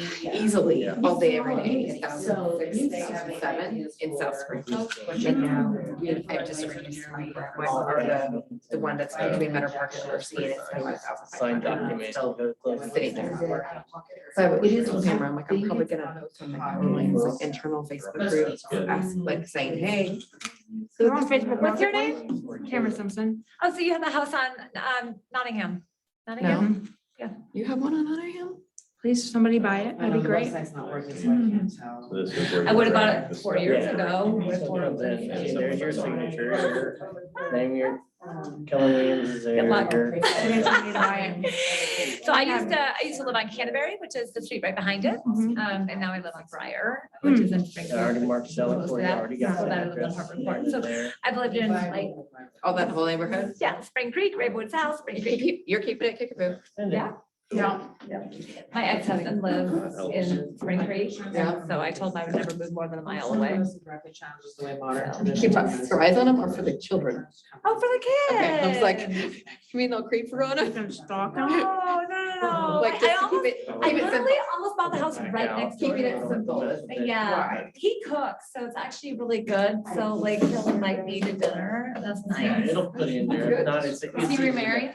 Scroll over and. bring it Or you over. don't even date? Give me some handouts. I am not, but I would love to be. Do you know anybody? No. I tell you what, Dr. No, my heart, I do. I have an attorney I work with. Really? My heart just got That's broken not what you use all the October. time. I'm just struggling to get out of it now. Gone out You every were day. supposed to learn something from that, so there's look at it. I was, I What did you did. learn from that? Yes. Like, supposed to give you that, if you don't know why, but why did you learn? That's why I get that. Still can make it easier to get out of it, okay? Yes, sir. Appreciate Yes, your sir. time. Not a problem. You have a single attorney? Am I writing down the wrong address? I worked a lot, so. He makes $450 an hour. What more could you get? There you go. Get a free All right, Tamara, I'm liking you. He's taking me on double date, me and Dre on double dates, actually. We buy 2,000. So Dre is your husband and he is the trainer. Where does he do training? AYB. That's what I thought. I met him. I took, when you said. One or two black guys that are there. Yeah. To the junior. I used to do, so Cassie and I used to like, Yeah. 15 years ago, we used to. There's a lot of She's fun, so so I'm an honored. 8:30 AYB person, and in that group is a whole Yeah, I clan. bet we've worked out before together. There's a whole clan of running people, like there's Grant, there's Neil, like I can name just all the runners are. Because they all run before we even They're all work grown. out, and you're like, Do you know Carl Hines? Matter of fact, the last one's He graduating lives in my this backyard. year. okay? So So you'll find his Carl, bike there. He's works ready out to at maybe the go. 6:15 class, that's my Oh, I husband, had to buy a rental. 6:15. And Carl is his partner. He's Work out. I shit you not. They lift almost the I'm same not weight, going to. so I don't know Carl, but my husband. Yeah, we bought our first rental property. They're like the two. For my two oldest boys. Because then they don't want to work out with anybody else, because they don't want to move the weights around, because they're Well, doing it the same wasn't. stuff. Yes, it was. Does Dre also My- ride bike? My I feel second like I oldest, saw him. Christopher, he No? went out and moved in. Went out with at Freddie, Two yeah, Rivers he one lived in time? an apartment. Yeah. Team. Mine too. He's paying $300-400 for a room with his buddy. Would've been a while ago His buddy with moved in Carl. with his girlfriend. Oh, I His don't girlfriend moved in her. The house.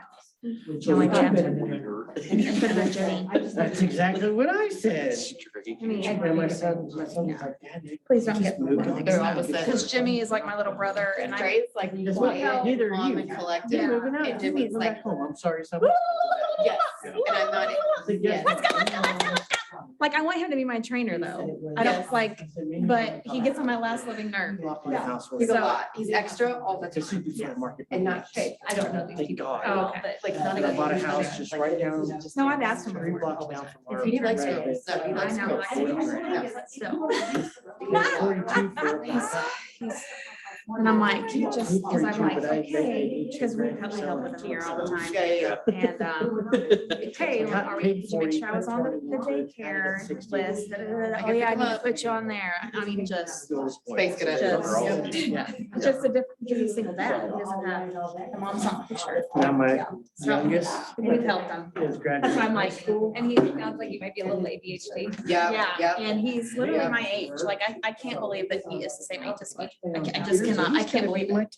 And He doesn't then act he's fun loving Yeah. and energetic, just immature. Yeah, He's just immature. Like no at the matter what. bar, for instance, we were at the bar, I was gonna drink for me and my husband, and he comes next to me and says, wait, you're turning? Yep. I'm literally gonna kill you if you touch me one more time. Like, that's just how, one instance, that's how he is. And it was a good 5 minutes before I said anything. I was like, if you don't stop touching me. But he's persistent, which is great for a trainer. Yeah. Right, and that's why I was like, I need him to be my Okay, so trainer. where did you come from then? You are Home Sweet Home. You're Home Sweet Home. That's No, but I mean, the Yeah, so- microwave, Oh. you know. and Renee even Frizzell. now, You know, but I'm like, the microwave is on this wall and the China. I know. familiar with that. One time I went to one of Renee's houses and I was so confused because she hadn't changed the name of Home Sweet Home. And I was like, there's a large Home Sweet Home display in the front yard with like flags and lights and all kinds of things, like the rule breaking things. And then like, I'm like, I totally called her and I'm like, I'm really confused. Supra in my listing says you are, I don't even know what she was. Prosperity Brokers. or Yeah, something like Prosperity- that. I go, but the yard sign says Home Sweet Home, so I'm extremely confused. And I called her. She's like, I mean, like, you can get in huge trouble for doing that stuff. And so I'm like, okay, well, I was confused. So if I'm confused, I'm being a nice agent. I'm like, you need to change your signage or the name on the. For whatever road. reason, the broker held her license from Prosperity. The Prosperity, Yeah, the broker from something. Prosperity held her license. And I'm like, that doesn't make any sense. Right. And then she became a broker and then created Home Sweet Home. But why is your license still under another brokerage? Yeah, I she don't. was confusing. And she's like, I'm like, okay, well, I'm just trying to give you a heads up, like, you trying to be nice? I'm not saying anything. I'm glad I left. Right? I got that vibe. Yeah, How long have you been at KW? since March. I was like, look, you know. I saw your sign go up. Yeah. I wonder who that is. I don't think I've met her yet. Yeah. But I haven't been around at all this past year. Yeah, I've been pretty engaged since I came over. So I haven't seen you either. No, it's because I haven't been here to see, literally. I went to bowl. I went to, like, I'm going to all the trainings. Are you going next week? Mhm. Yeah, I'll be there too. I have friends in St. Louis. I'm super excited. Yeah. So, and one of the trainings is at the casino. Oh, really? So have that going on. All right, You're well, not going? no, but both my sister and my sister-in-law both live in St. Louis. I'm still not going. I'm like, Why? "'Cause this is just a lot. Well, you're right. Like contacts and command and just all that. It's a lot. Whenever you're used to just doing your own thing and having no guidance, you made it. I mean, I swam by myself for years, so like, then you're like, oh, I can see the benefit, like, it'll be great, but there's a lot to learn. And then you have to dig deep and realize that it's okay to have these systems and have I'm help okay with this. and stuff. letting transaction coordinators do it. Yeah, I'm not there yet. I have to touch, haven't done that yet. like, I have to touch all the things. Me too. Bye. See you guys. Nice to meet you.